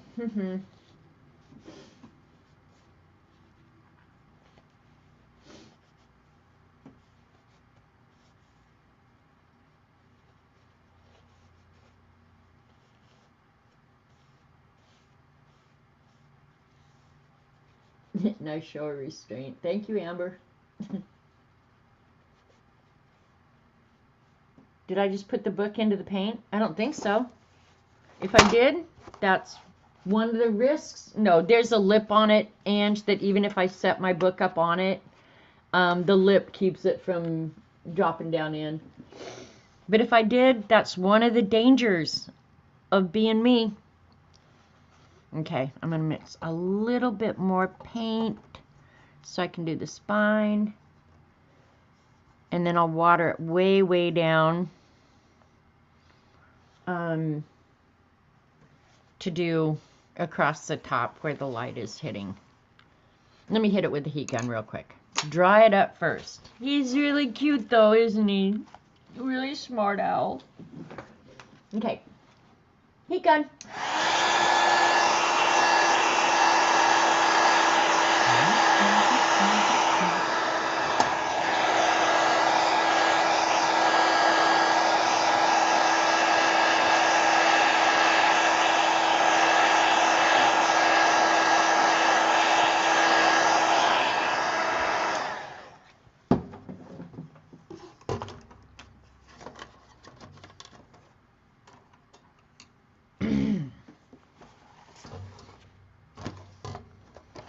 Alright. Damp but not wet, so I think it's going to work just fine.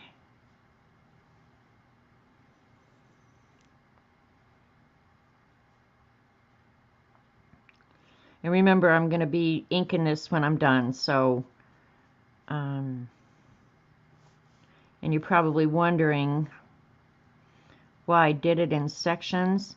Mostly because I'm working on this crap paper, and this was the easiest way to do these middle sections without getting the hard water lines.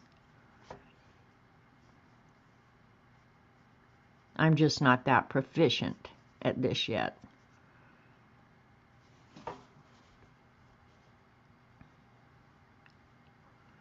So if you're a real life watercolor artist, email Dee Dee, don't email me.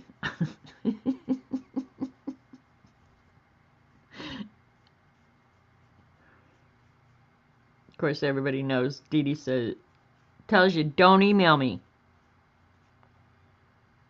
You can email me all you want, but the truth of the matter is, I don't read my emails, so you could email me, like, I'll find it the 6th or the 7th of the month when I go in to pay bills. Otherwise, I won't even know you emailed me, because I suck at email. I suck at all messaging, just saying. Thanks, Dorothy. A Woody's owl. I'm watching TV. Hurry up and turn it down. Right, heat gun. Is it? It doesn't have noise suppression? And? Oops, that's way too dark. Okay, gotta be careful. I want the edge of the book pretty light colored.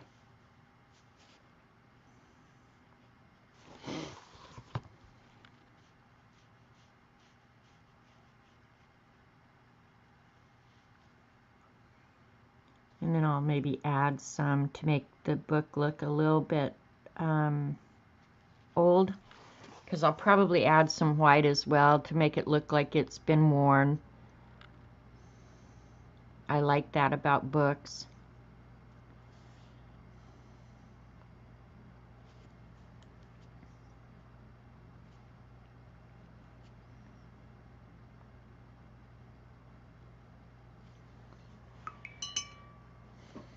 And you guys probably can't see that well. Ah, Ange, thank you. Smooch on your face. The book is an owl reading a book of Who's Who. Barbara, you are so brilliant. Um,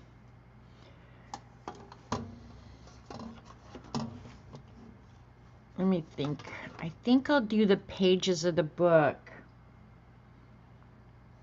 Like a Naples yellow. I'm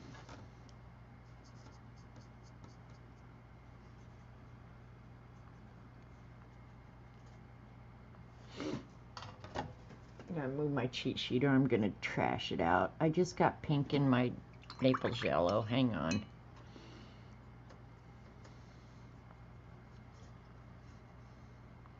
Really, really lighten it up. Maybe put a little bit of yellow in there.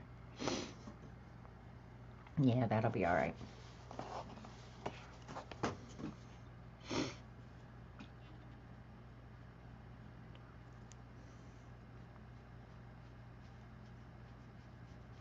You may not even be able to see this on camera. I just want a little bit off-white, but not yellowed. And I don't know how I make those choices, honestly. I don't.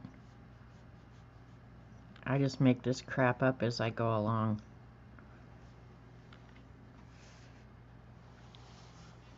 And then right near the center, I'm actually going to use the same brown as the owl.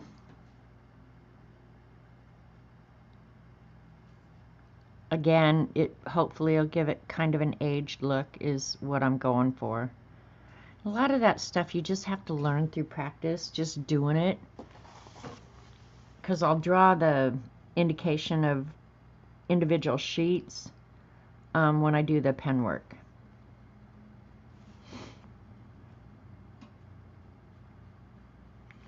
Because a lot of what this is, frankly, is illusion. Just tricking your brain.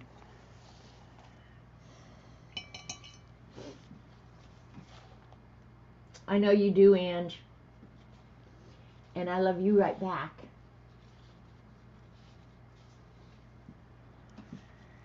All right, I think all we got left, his nails, they show them on here as white. I think I'm going to make them a little bit of gray. I'm not going to put the paint out. I'll just take it directly from the pan. But I think I want his nails a little bit of gray.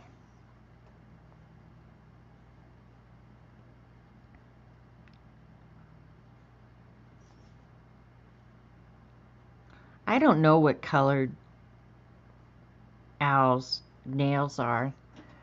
And if they go get a manicure occasionally to change them, I don't know. Like, this is all stuff I need to go get on Google. I gotta goggle it up, man.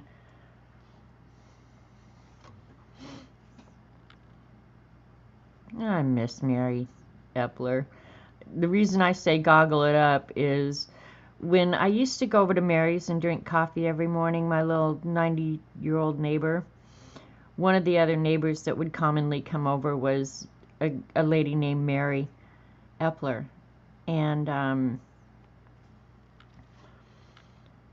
mean, I've met some funny people in my time. Mary Epler was one of the funniest people I think I've ever met. She could get me laughing like nobody. And she didn't come every morning. She just came sometimes. But we'd get talking about some goofy ass crap and she'd say, well, give me a minute, I'll just goggle that right up. And the way she said it, I'll goggle it right up. She was so much fun.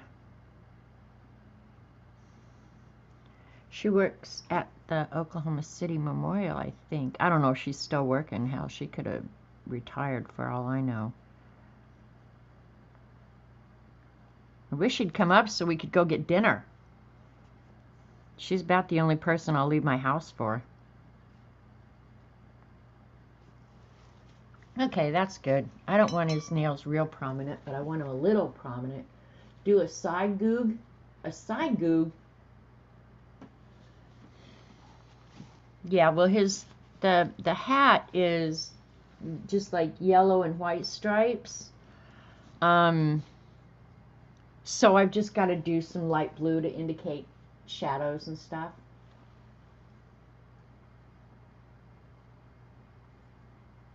do a side goog. All right, Ange, I guess we're not going to be BFFs because I don't know where it's from. All right, I need a really, really light blue.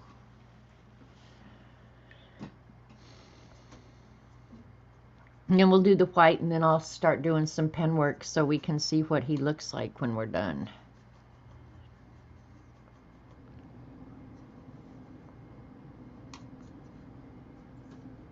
All right.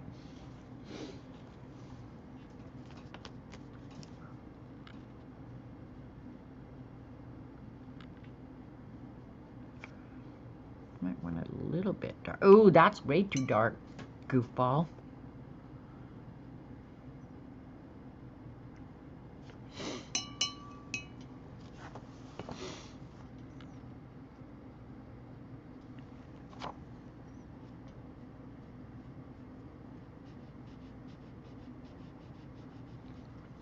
And up in this hat, I'm going to have to be a little bit careful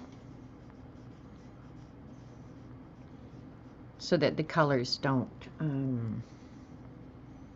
run together. So I'll probably start somewhere else.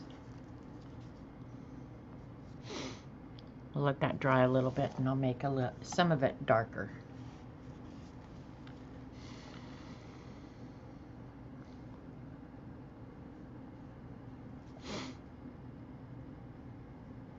So I'm going to work away from that spot for a little while.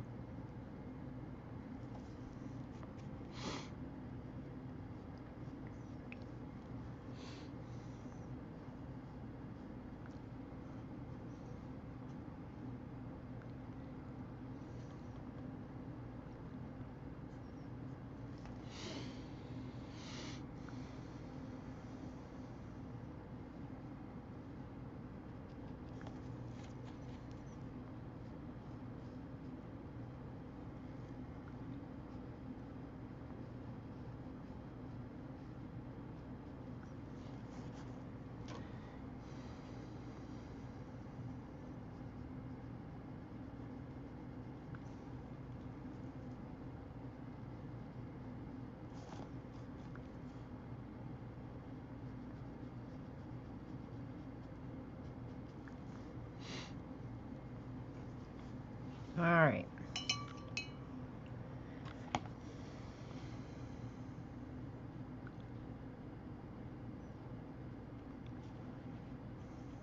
I'm wetting this first, and I'm going to put a little bit of blue in here, and then I'll probably come back in with a little bit of gray to show some featherage.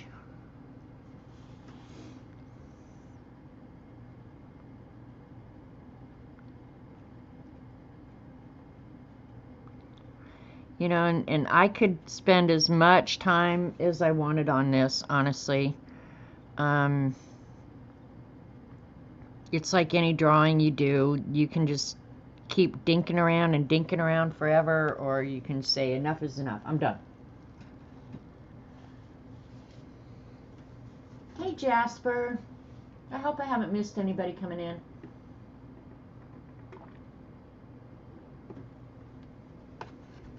All right, I have to scroll back and see what book you guys are talking about.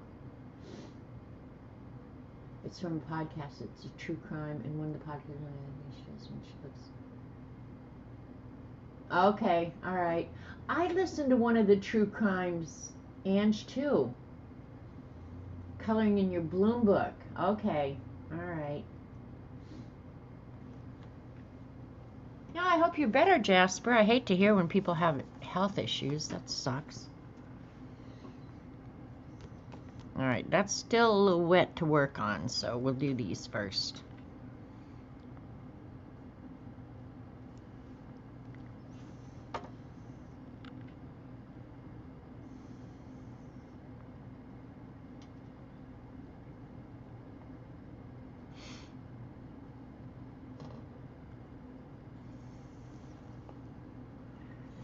After I get this done, and I should finish most of it for the most part here on stream, but I will go ahead and post a picture on IG. I was thinking the other day, dang, I haven't posted anything on IG in a long time. What the heck? but I will go ahead and post this. Alright, while all that's drying, I'm going to go ahead and do this boy's glasses. I'm going to do the light blue first, and then I'll come over and drop some dark in it. That's almost too light. Maybe not, we'll see. I just covered up the design. But that's why they make white pens. Fix your boogers.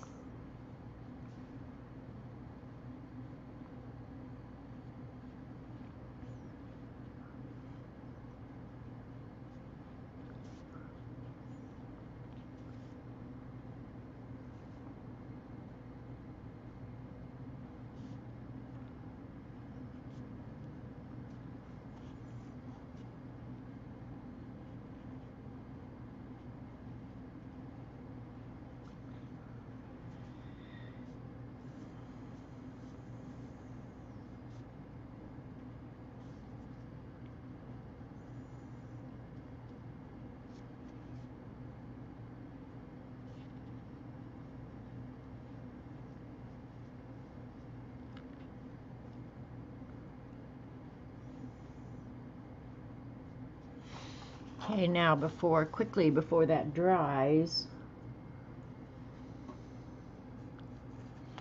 I'll go in with the darker blue.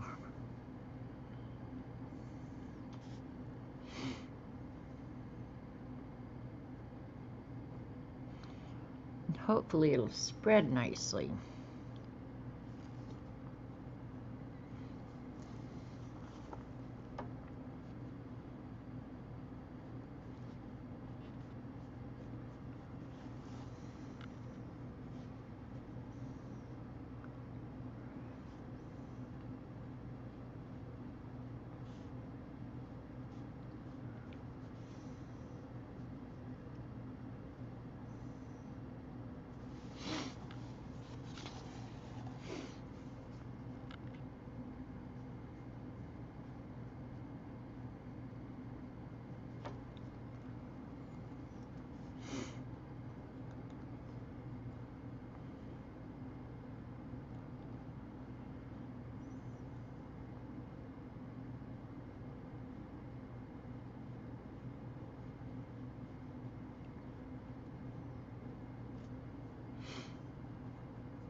How's that?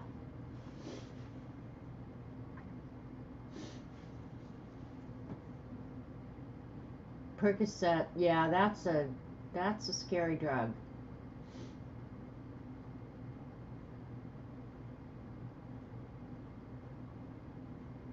Actually, I think I told you guys that my son had gotten in a car accident and had broken his back while he was in Florida.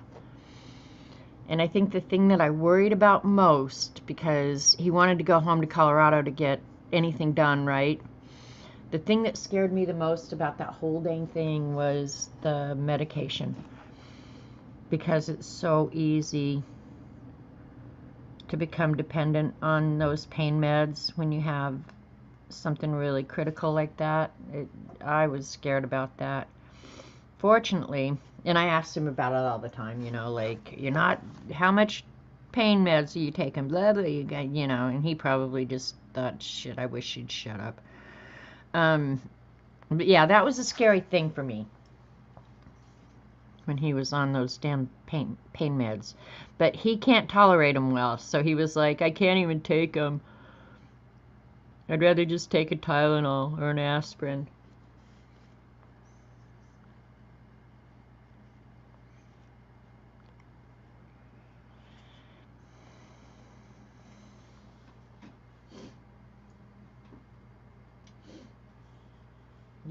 You had back surgery but didn't become dependent.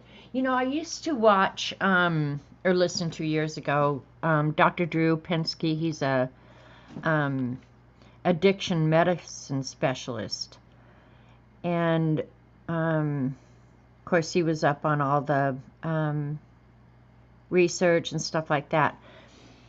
And one of the things he talked about a lot was whether or not you have an addictive personality.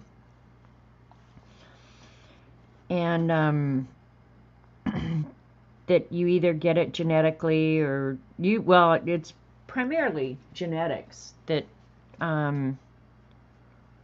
indicates whether or not you have that kind of personality. And I think there are some people who just don't have that addictive personality. And then there's some other people, through no fault of their own, have that gene or that trait, and that's when the shit is going to hit the fan.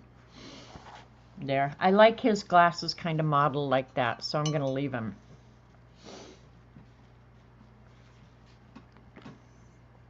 Maybe smooth out some of these hard lines, but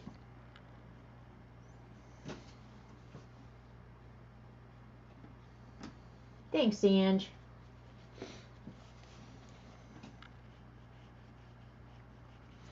Okay. I'm excited to start doing the pen work, but I've got to do some of the blue while I have it. Yeah, I got to dry it first because I'm going to well, I can work up here first.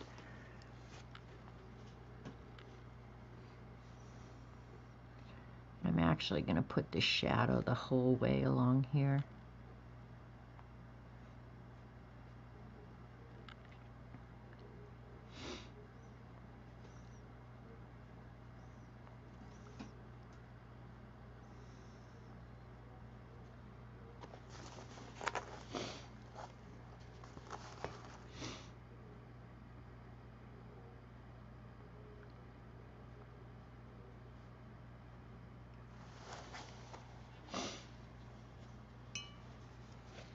Alright, and then just a teeny weeny bit of gray.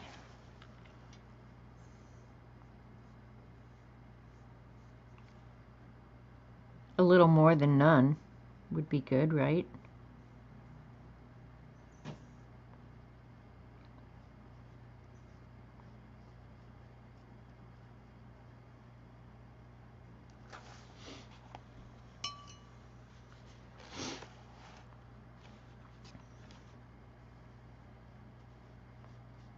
Okay.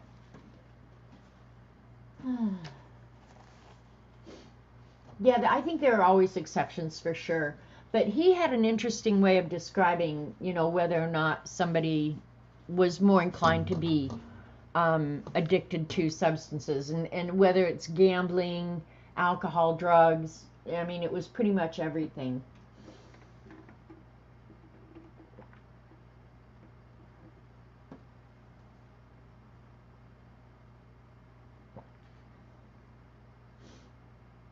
Okay, Jasper, yeah, I agree. You know, like you've got to be your own best judge of how to wean yourself off. He looks like the owl. Does your owl read, Amira? I have been what addiction. Oh, you've seen what addiction has done to your family. Yeah.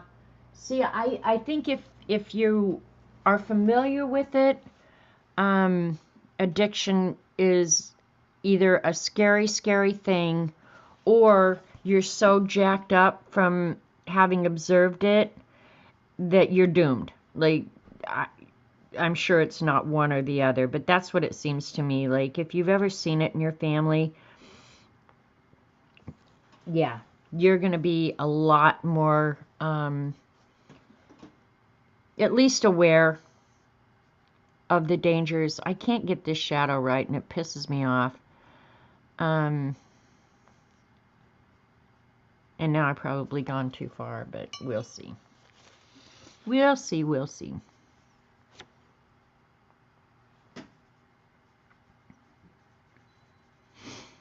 Fortunately, nobody in my family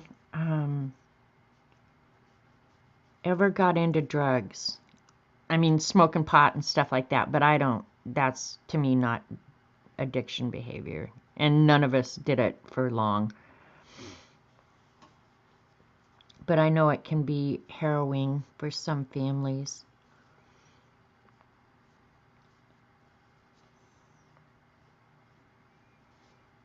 Put in some little shadows here. Because when I start inking, it's not really impossible to go back, but it just becomes a little harder to go back and make those little corrections. So I'd rather do them now.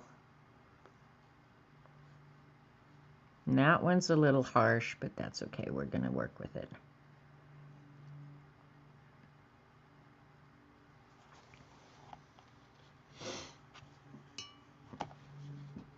Pot is not drugs, it's a medicine. Well, you know, nowadays I think that's how we're looking at it. When I was a kid, Ange, and I know that's ancient history, they treated marijuana like a drug. And that didn't stop me, because I've been pretty open with you guys about how much pot I smoked in my young days. And I don't regret it. I don't regret it a little bit even. Let me see. I mean, I'm not saying that I'm proud of it, but in the 70s, that was pretty much what went on.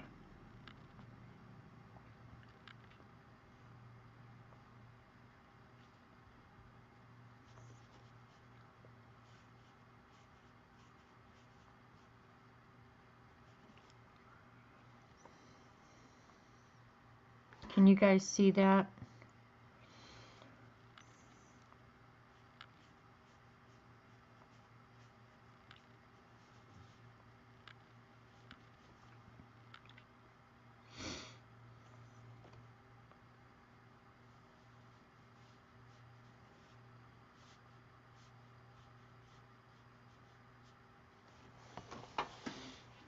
Okay, that's better. Well, Jasper, I saw a show not very long ago. Well, I say not very long ago. In my world, not very long ago could be a year. Exactly. We're the same generation. It's weird to use it in medicine and not recreational. Exactly. And probably all we were doing back then is self-medicating. But, okay, Ange, because what I was going to say was I saw this show that was talking about children and seizures. And the things that they were using medical marijuana, but it had the THC removed, so it was just the whatever's left after they take out the get high stuff. The results in those kids with seizure disorders was mind-boggling. I mean, they actually had the kids on where you could see the behavior changes. I don't know why did we for so long prevent those people from using that. I mean, it made all the difference in their quality of life. It was just amazing. The difference. I just couldn't even imagine how we were so blind.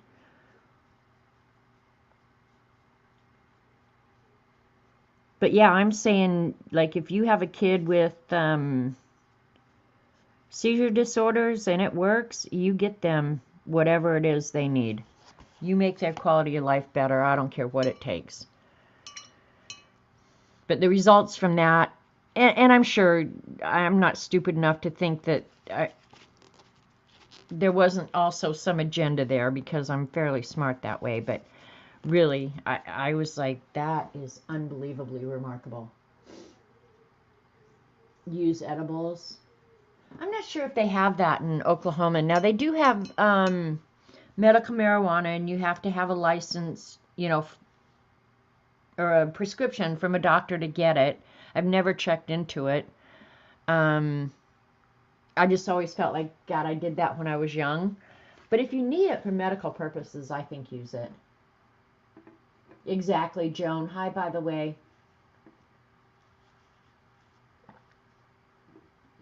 See, and I don't know if they have the edibles here or not. I know they do in Colorado.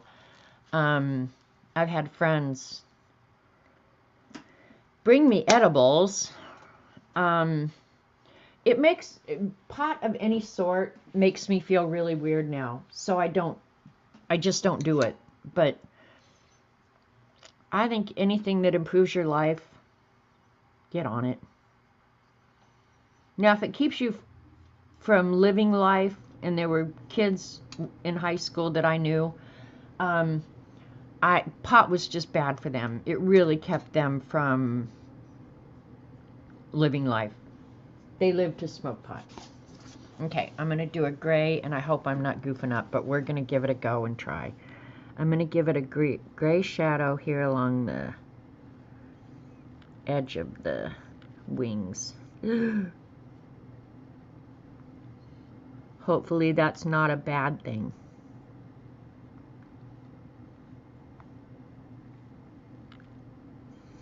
It should just barely be there.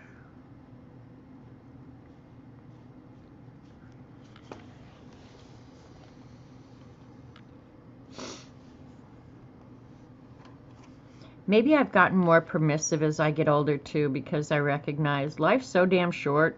Do whatever you like, as long as you're paying your own bills. Now, if I'm paying your bills, no. That's where I'm going to draw the line.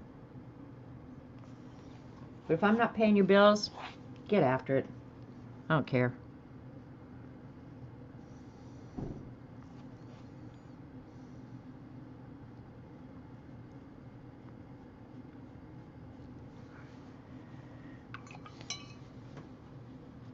I already was brain dead in Algebra 2.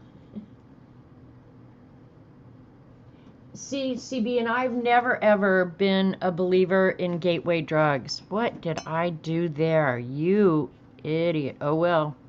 Got a mark on the book. It's the way it's going to have to live.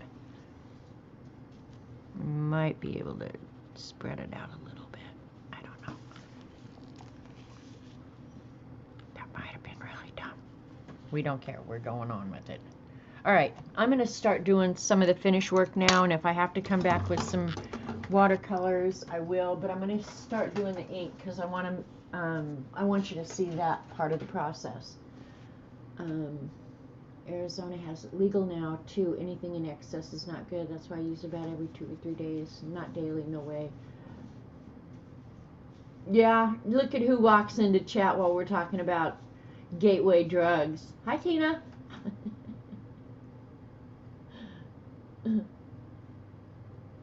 You're probably right, Ange. Kentucky will be one of the last states. I thought Oklahoma would be the last, though, Ange. Honestly, these people are so conservative down here.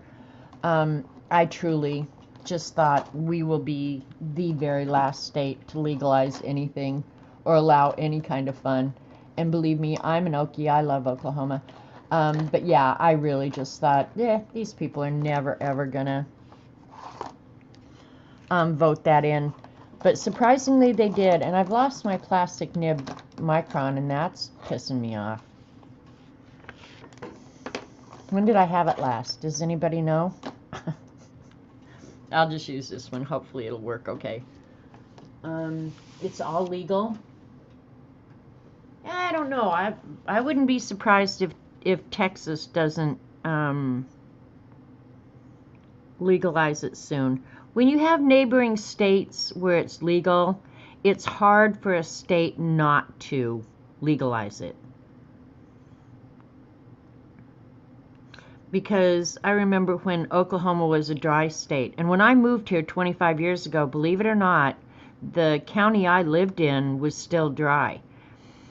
So if you wanted alcohol, well, the whole county wasn't dry. Certain cities within the county were dry. So the county I live in, the city limits of Grove would not allow any alcohol serving by the glass. So all the bars were out here on Monkey Island. They've changed that since. But when I was young, the entire state of Oklahoma was, they called it a dry state, meaning if they couldn't serve you a drink in a bar or a restaurant, you had to bring your own bottle, and they would sell you the mixer to go in it. And there were clubs. And so everybody who drank in Oklahoma belonged to a club. And you would bring your alcohol in, they'd write your name on it, and then you'd have to buy your mixer from them. Say you liked a screwdriver. You had to provide your own vodka, but you could buy the orange juice from the club.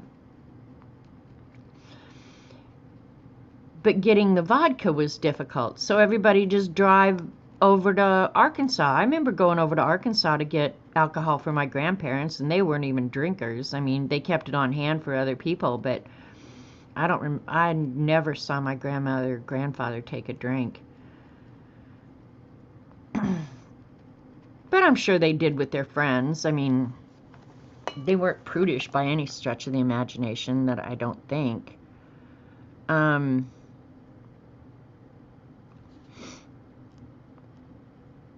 But yeah, when I lived down here, you could not get a poor drink in the city of Grove at all. So, and here we are, medical marijuana dispensaries on every damn corner. So when the tide starts changing, you'll be shocked.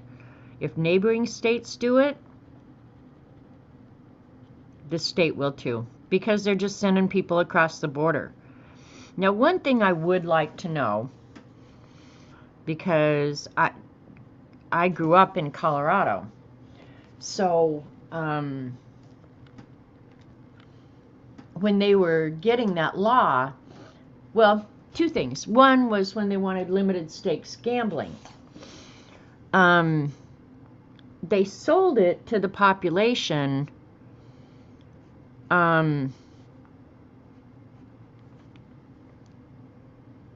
that it was limited stakes.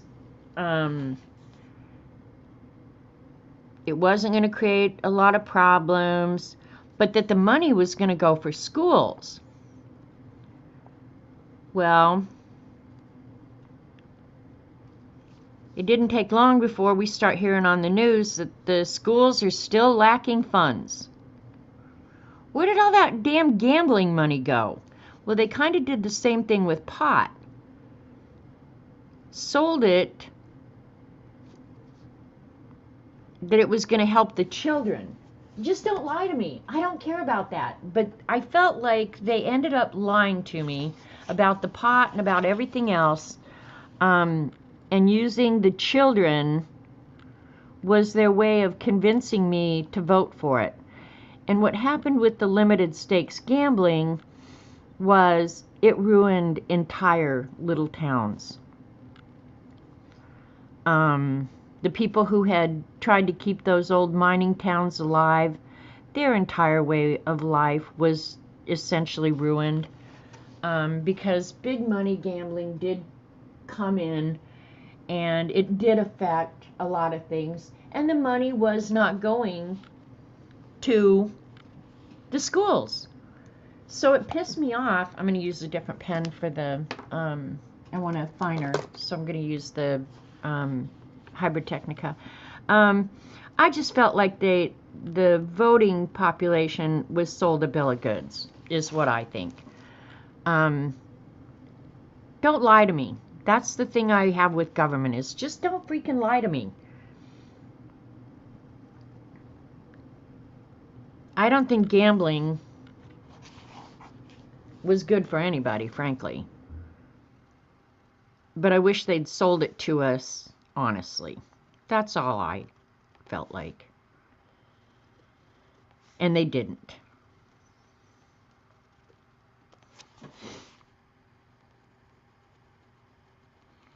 It wasn't long before we had casinos from Las Vegas up there buying up houses and tearing them down. And yeah, so I don't know.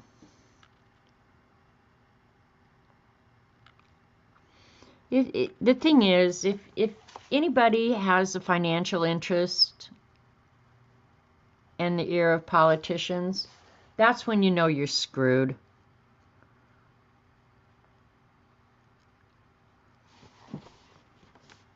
It's not going to be in anybody's best interest but theirs. Bah, humbug.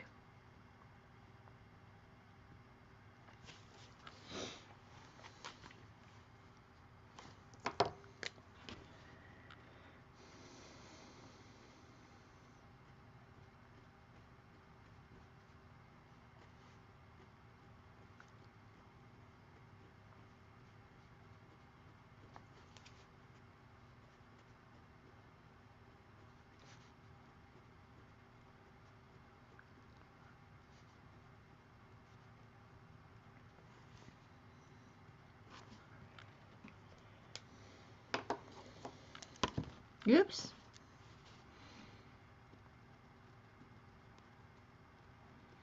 In these areas where there's brown, I will do a lot more work with featherage, but I suspect I'm going to do that with colored pencil, because it's just easier than trying to finagle the watercolors.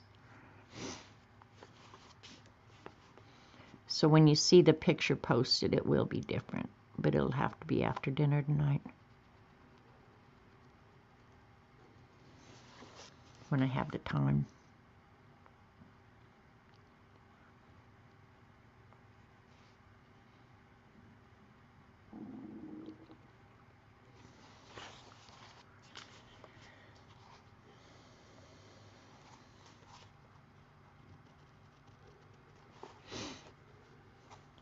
All right, now I'm switching between this heavier 2-nib and then the 0.3, so I'm confused how they got away with that promise when casinos are a Native American venture. Their land had... Well, different deal, Jasper.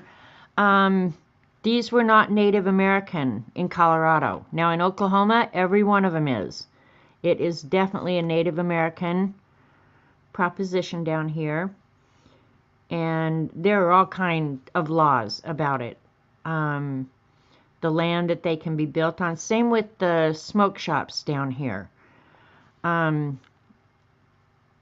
Indians can sell cigarettes down here. The thing is, the land where the smoke shop lives has had to be Indian land since the land grants. So they can only be in certain locations. I'm not sure what the hell difference it makes, honestly. Sometimes these laws that they make, I just go, what the hell were you guys thinking? What were you thinking?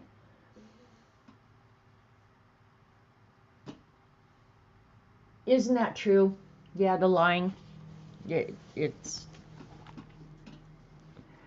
disturbing and mind-boggling.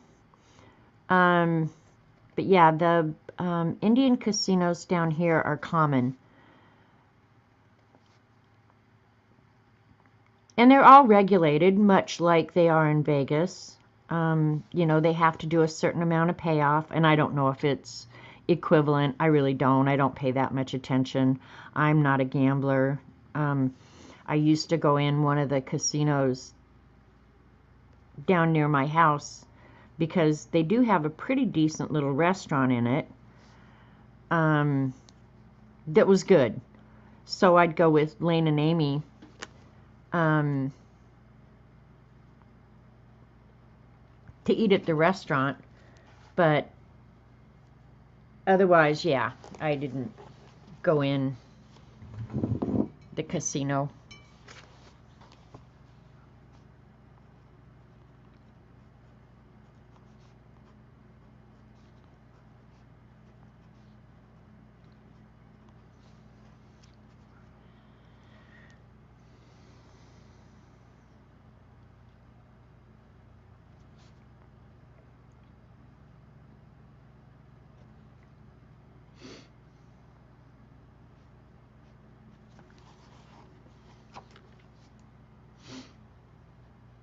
Yeah, I have to put some shading in there.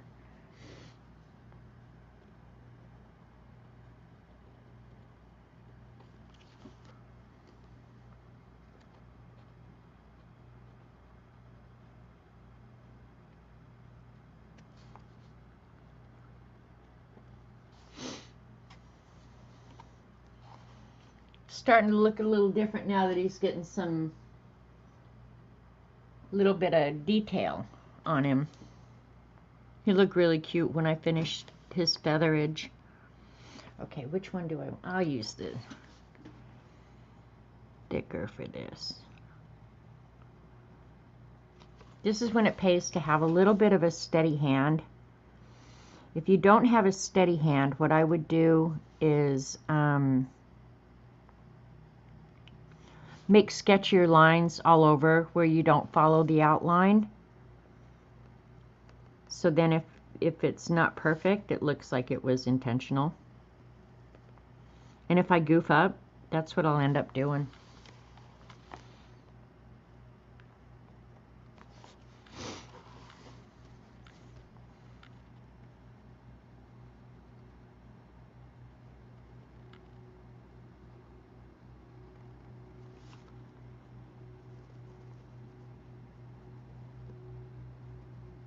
Oh, I forgot to put the blue in there. Okay. Something I've got to do, I just realized.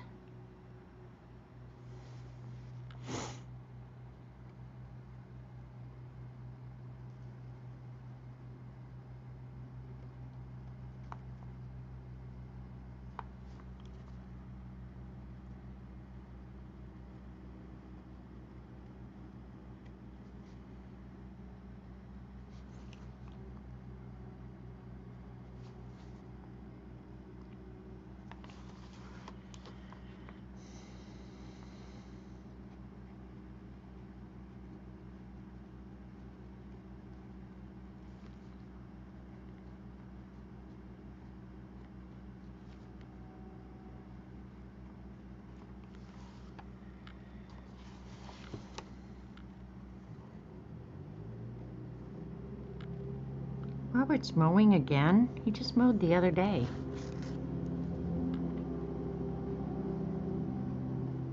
The boy loves to mow.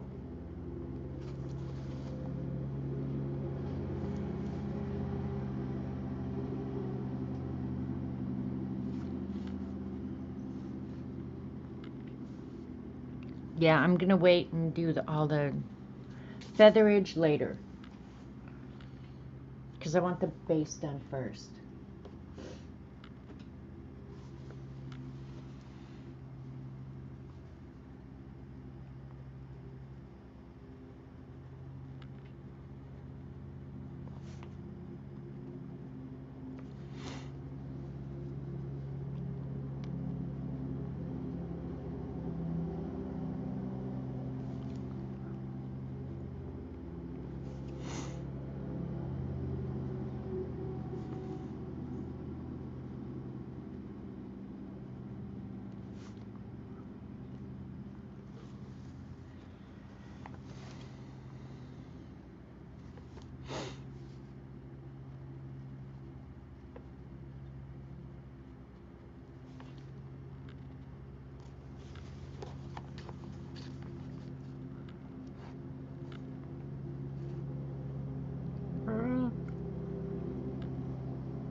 All right, what have I forgotten?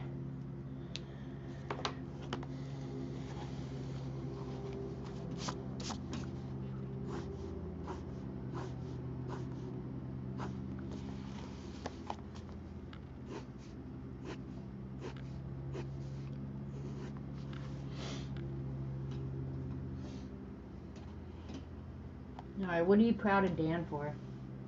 Oh, working in some coloring book. Went to a native casino. I think it was in West Virginia.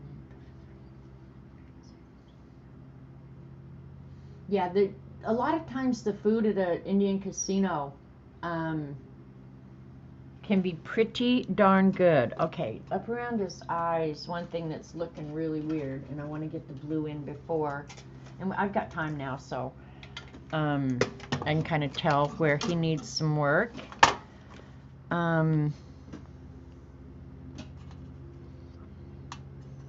Want some of that light blue.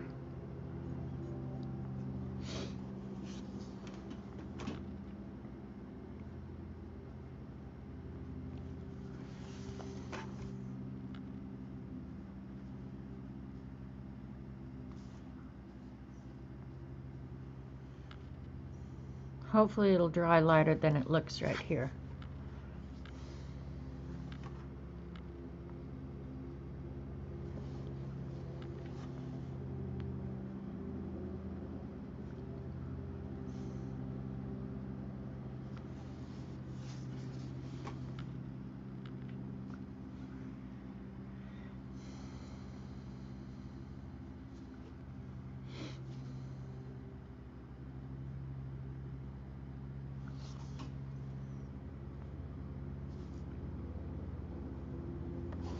Hit it with the heat gun and then I'll draw the lines in. Oh, and I'm going to do something a little bit darker.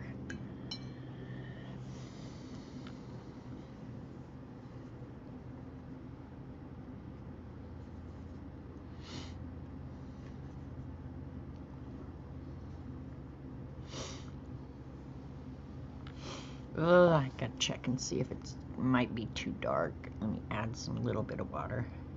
It's easier to make it darker than it is to make it lighter after you get it down, so.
All right, now let me hit it with the heat gun.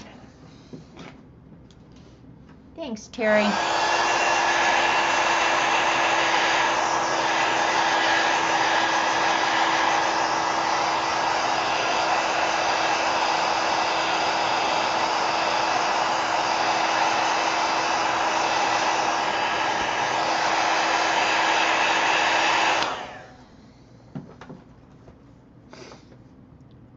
No, I'm just trying to think. Do I want to do the black?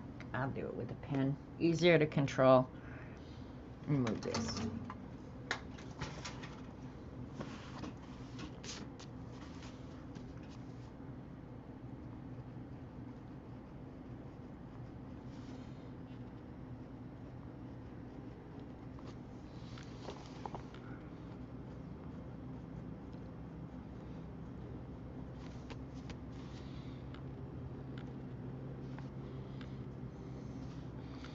Maybe didn't get it dry enough. The pen's going, I don't like drawing on this.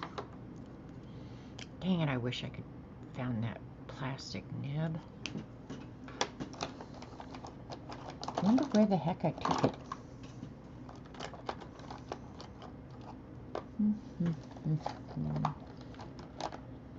Guess I should order some more.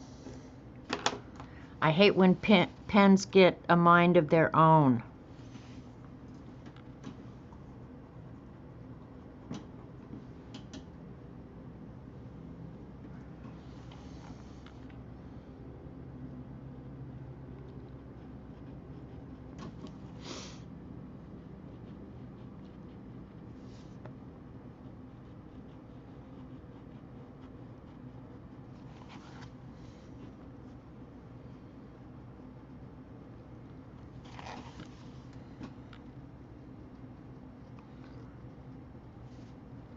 Doing the eyes last always makes them look like they're coming more to life, right? Just somehow makes it look better.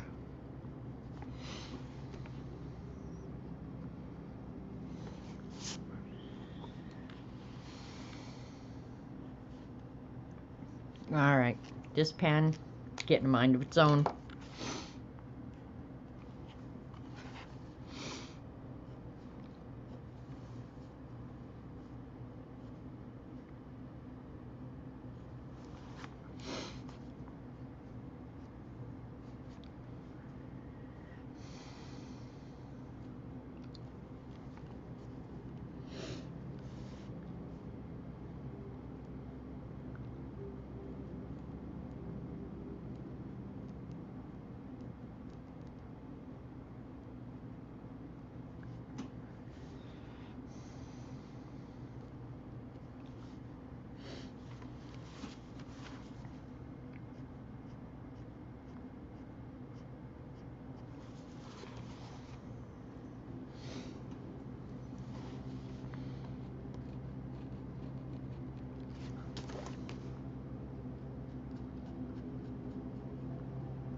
Yeah, that I've just got to work on down there, so not going to do much there.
Let's see if my pen got unfussy.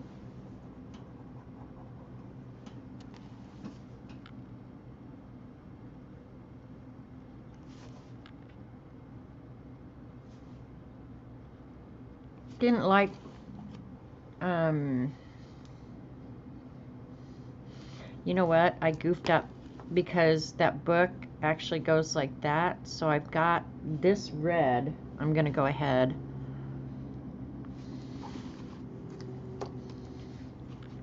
and use a straight edge. Where did I put a straight edge?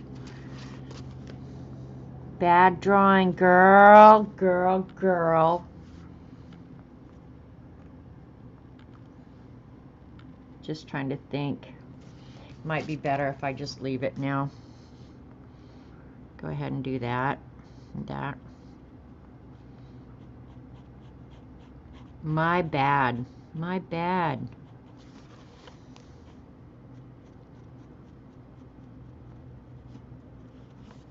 Fixed it.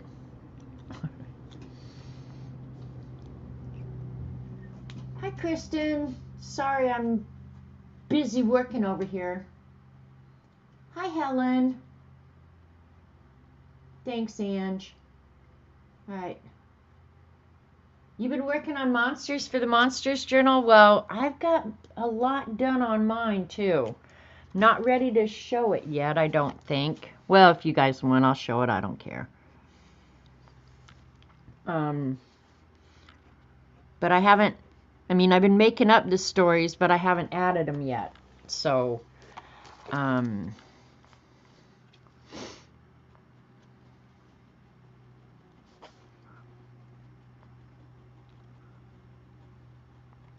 hasn't seen the Monster Journal, have you, Ange? You want to see it?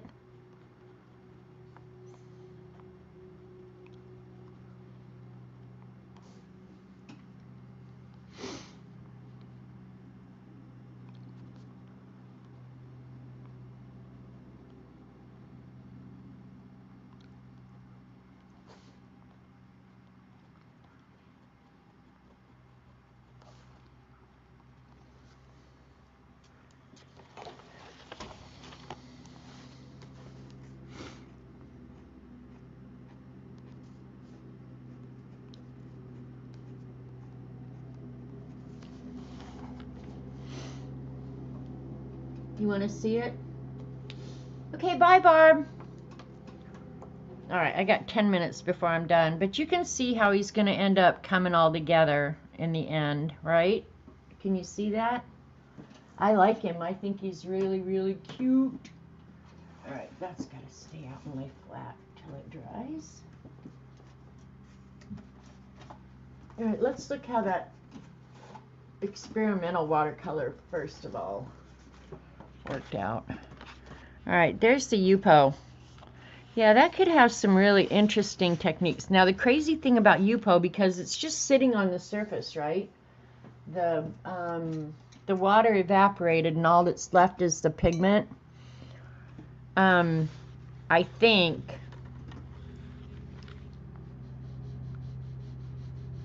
yeah, so you can almost erase this whole thing because that pigment's just sitting on top of the paper. I'll bet it, depending on the color, some colors are going to stain it. But my guess is I'm going to be able to pick up every bit of this color, which I don't know, if you think about, could allow for some really interesting techniques, I think. Yeah, so you can pretty much, it stained a little bit, but you can literally erase it right off the Yupo. So, not surprising there. Thanks, Dorothy. This one, I shouldn't be able to move it hardly at all. Yeah, see, it won't move at all. I do like this paper, though. I like the, whatever screen they use for the finish. I like it a lot. I will like this watercolor paper. It buckled pretty badly, but I'm thinking that if I tape that down, I could eliminate the buckle altogether. Reds are bad about staining, no doubt, CB.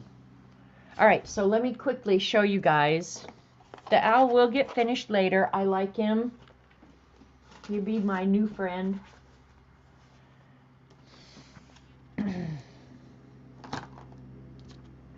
All right, putting a little bit of this junk away.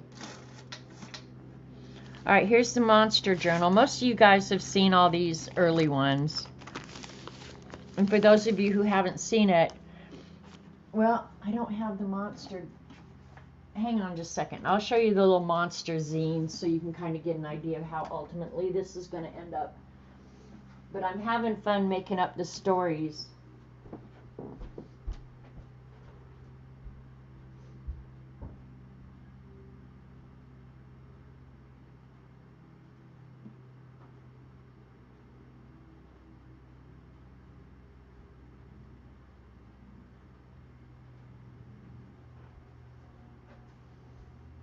Okay, here's the monster zine. And it was just drawings of these little, okay, here's this guy. So I started out making stories about these little guys.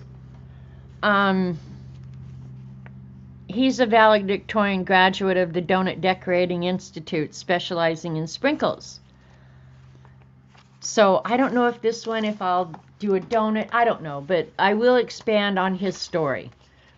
I'll probably give him children. Who knows? He might have broke his back and be addicted to painkillers. You never know.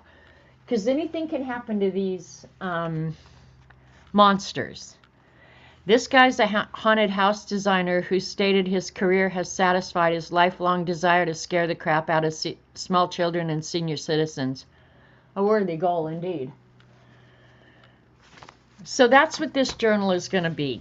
An expansion of this. I might do more drawing. Right now all I've got is the monsters and the background. So if I add anything to this, I'm going to have to draw it separately and put it in, because I wanted to just get something on the paper. So we have monsters, monsters, monsters. And I like the borders. The borders are part of the whole deal. Anthony is a career politician. Yeah, Survivor winner was one of them. Yeah, this guy is a career politician from the planet Corruptus. So, to be included, the bar was not high. I can't remember. This guy right now, and I haven't, none of this is in casting concrete yet, but this guy is a dog surfing instructor. So I might just end up, if I have space, depending on the story and everything, I might have a surfboard on that one. This one is assistant to the Queen, Sluggo.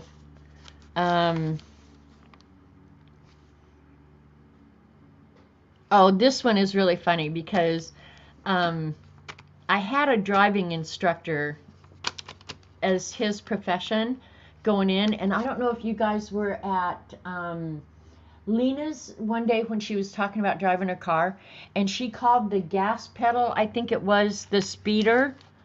Somehow I've got to put that in the story. Yeah, the gas pedal is the speeder. So, yeah, they all have names, professions. Some of them have a twin. Some of them, who knows. I think this stuff up, and then you'd think that I sit around and smoke pot all day long to do stuff like this, right? This crap just pops in my head. This guy is a garbage police. He comes around policing your garbage to make sure you haven't thrown away any illegal substances. Don't ask me. Don't ask me where I come up with it. I don't know. Yeah, see this one, they're twins. Snork and Snark. And they actually belong to a gang. So, this guy's a DEA agent.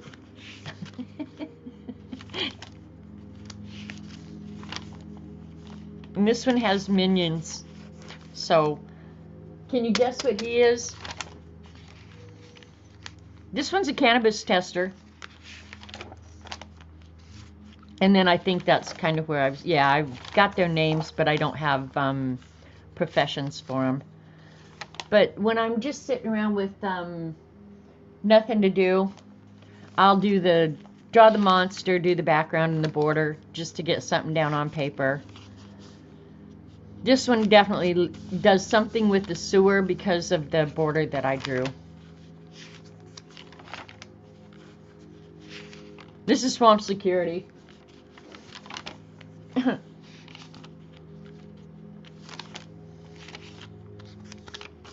So this is where I'm at with the monster journal.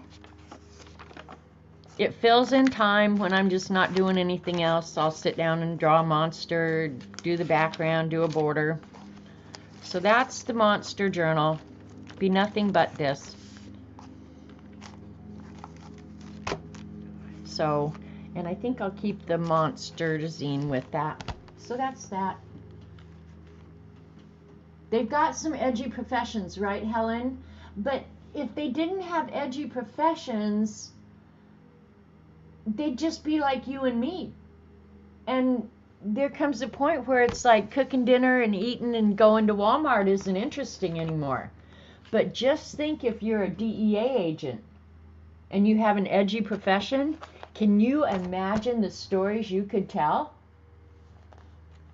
So I kind of had to keep them living on the edge so that I could make up the stuff. Because if I give them my profession or your profession might be interesting. You meet interesting people, but in my everyday life, most people are not that cool. I mean, they just live in their life.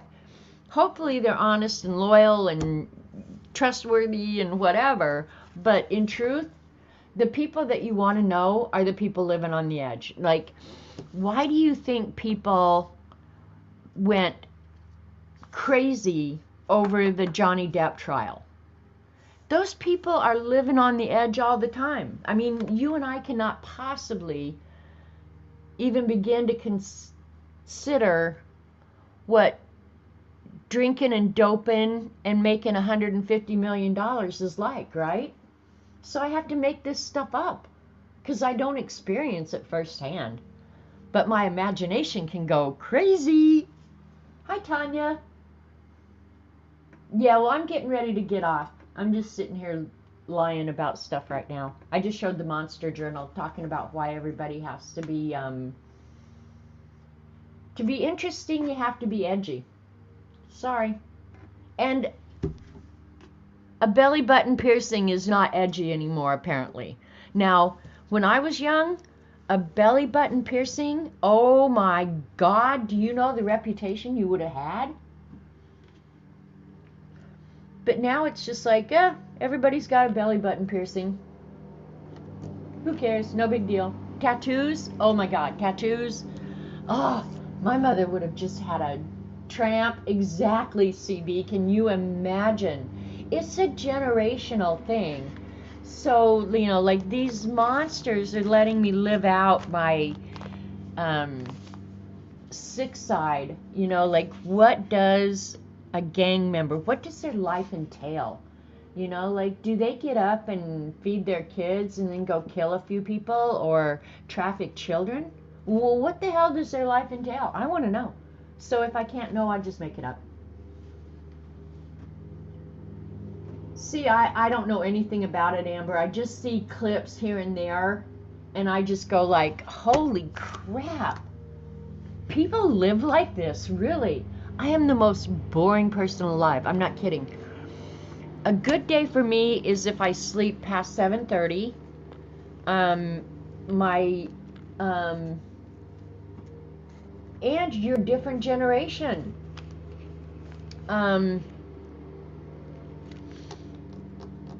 Yeah, like if my iced coffee is here waiting, my day is starting out really good. And then I have to decide, am I going to clean something today? Am I going to art? Am I going to have to put on street clothes and leave the house? That's a bad day, Tater. See what I'm saying is my life is just so predictable. Oh, thank you, Amira. You copied 4 of your monsters. I didn't make them the same, but they're cute. Jasper, put them on Instagram and make sure I follow you. Christopher, you've been hanging out. My belly button is piercing free. See, I have learned, now my mother, her generation could not have gotten past the judging, okay? And we were told, if you ever get a tattoo, do not come home. I mean, that was pretty much my mother's attitude. And I was anti-tattoo, partly because that's the way I was raised.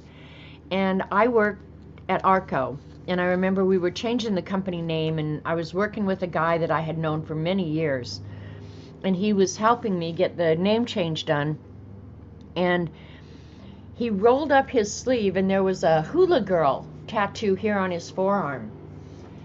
And he was older than me by quite a few years, and he said, that's the biggest regret in my life, because people at Arco were judgy. People aren't judgy anymore.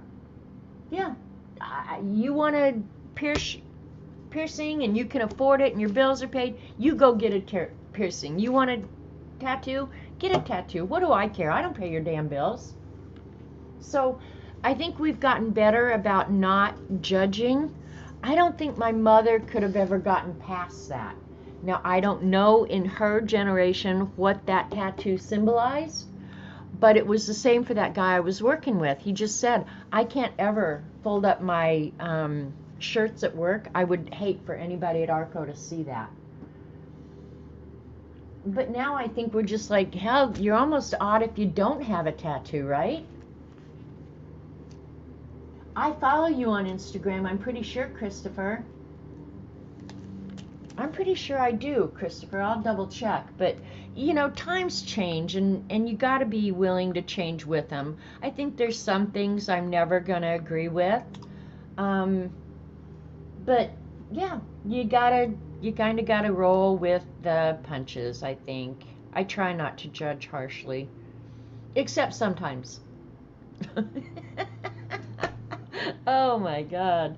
Oh wow. Just Jenniferky.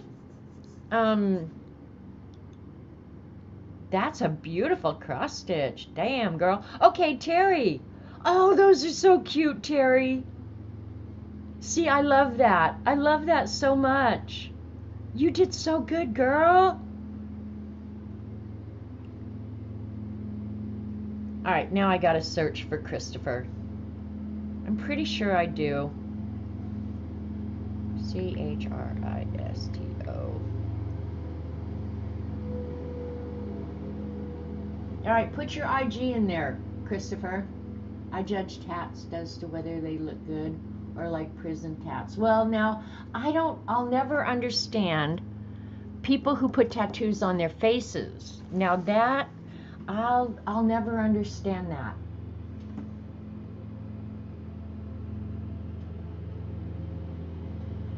All right, monkey butt, don't become judgy butt. I'm trying not to, Ange. I mean, I really am. And my kids, they've gotten tattoos, and actually Jamie's, they're done in such good taste, and they're like memorials to his dad and his brothers, that I actually really love his tattoos. And so when I look at him, it's like something we have in common. I don't have a tattoo, but that he loved his dad and his brothers enough that he did that for them. So I don't judge. I don't judge that. All right, Christopher Fernandez. I thought I already followed you. Come on, work.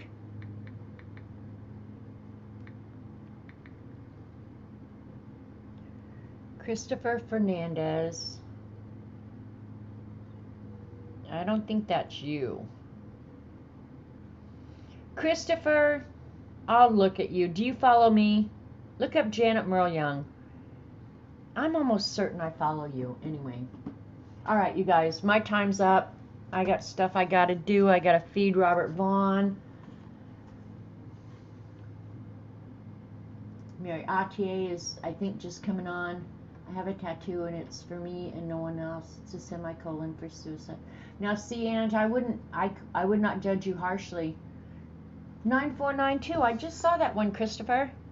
9492. All right. Gotcha, buddy. My most handsomest grandson.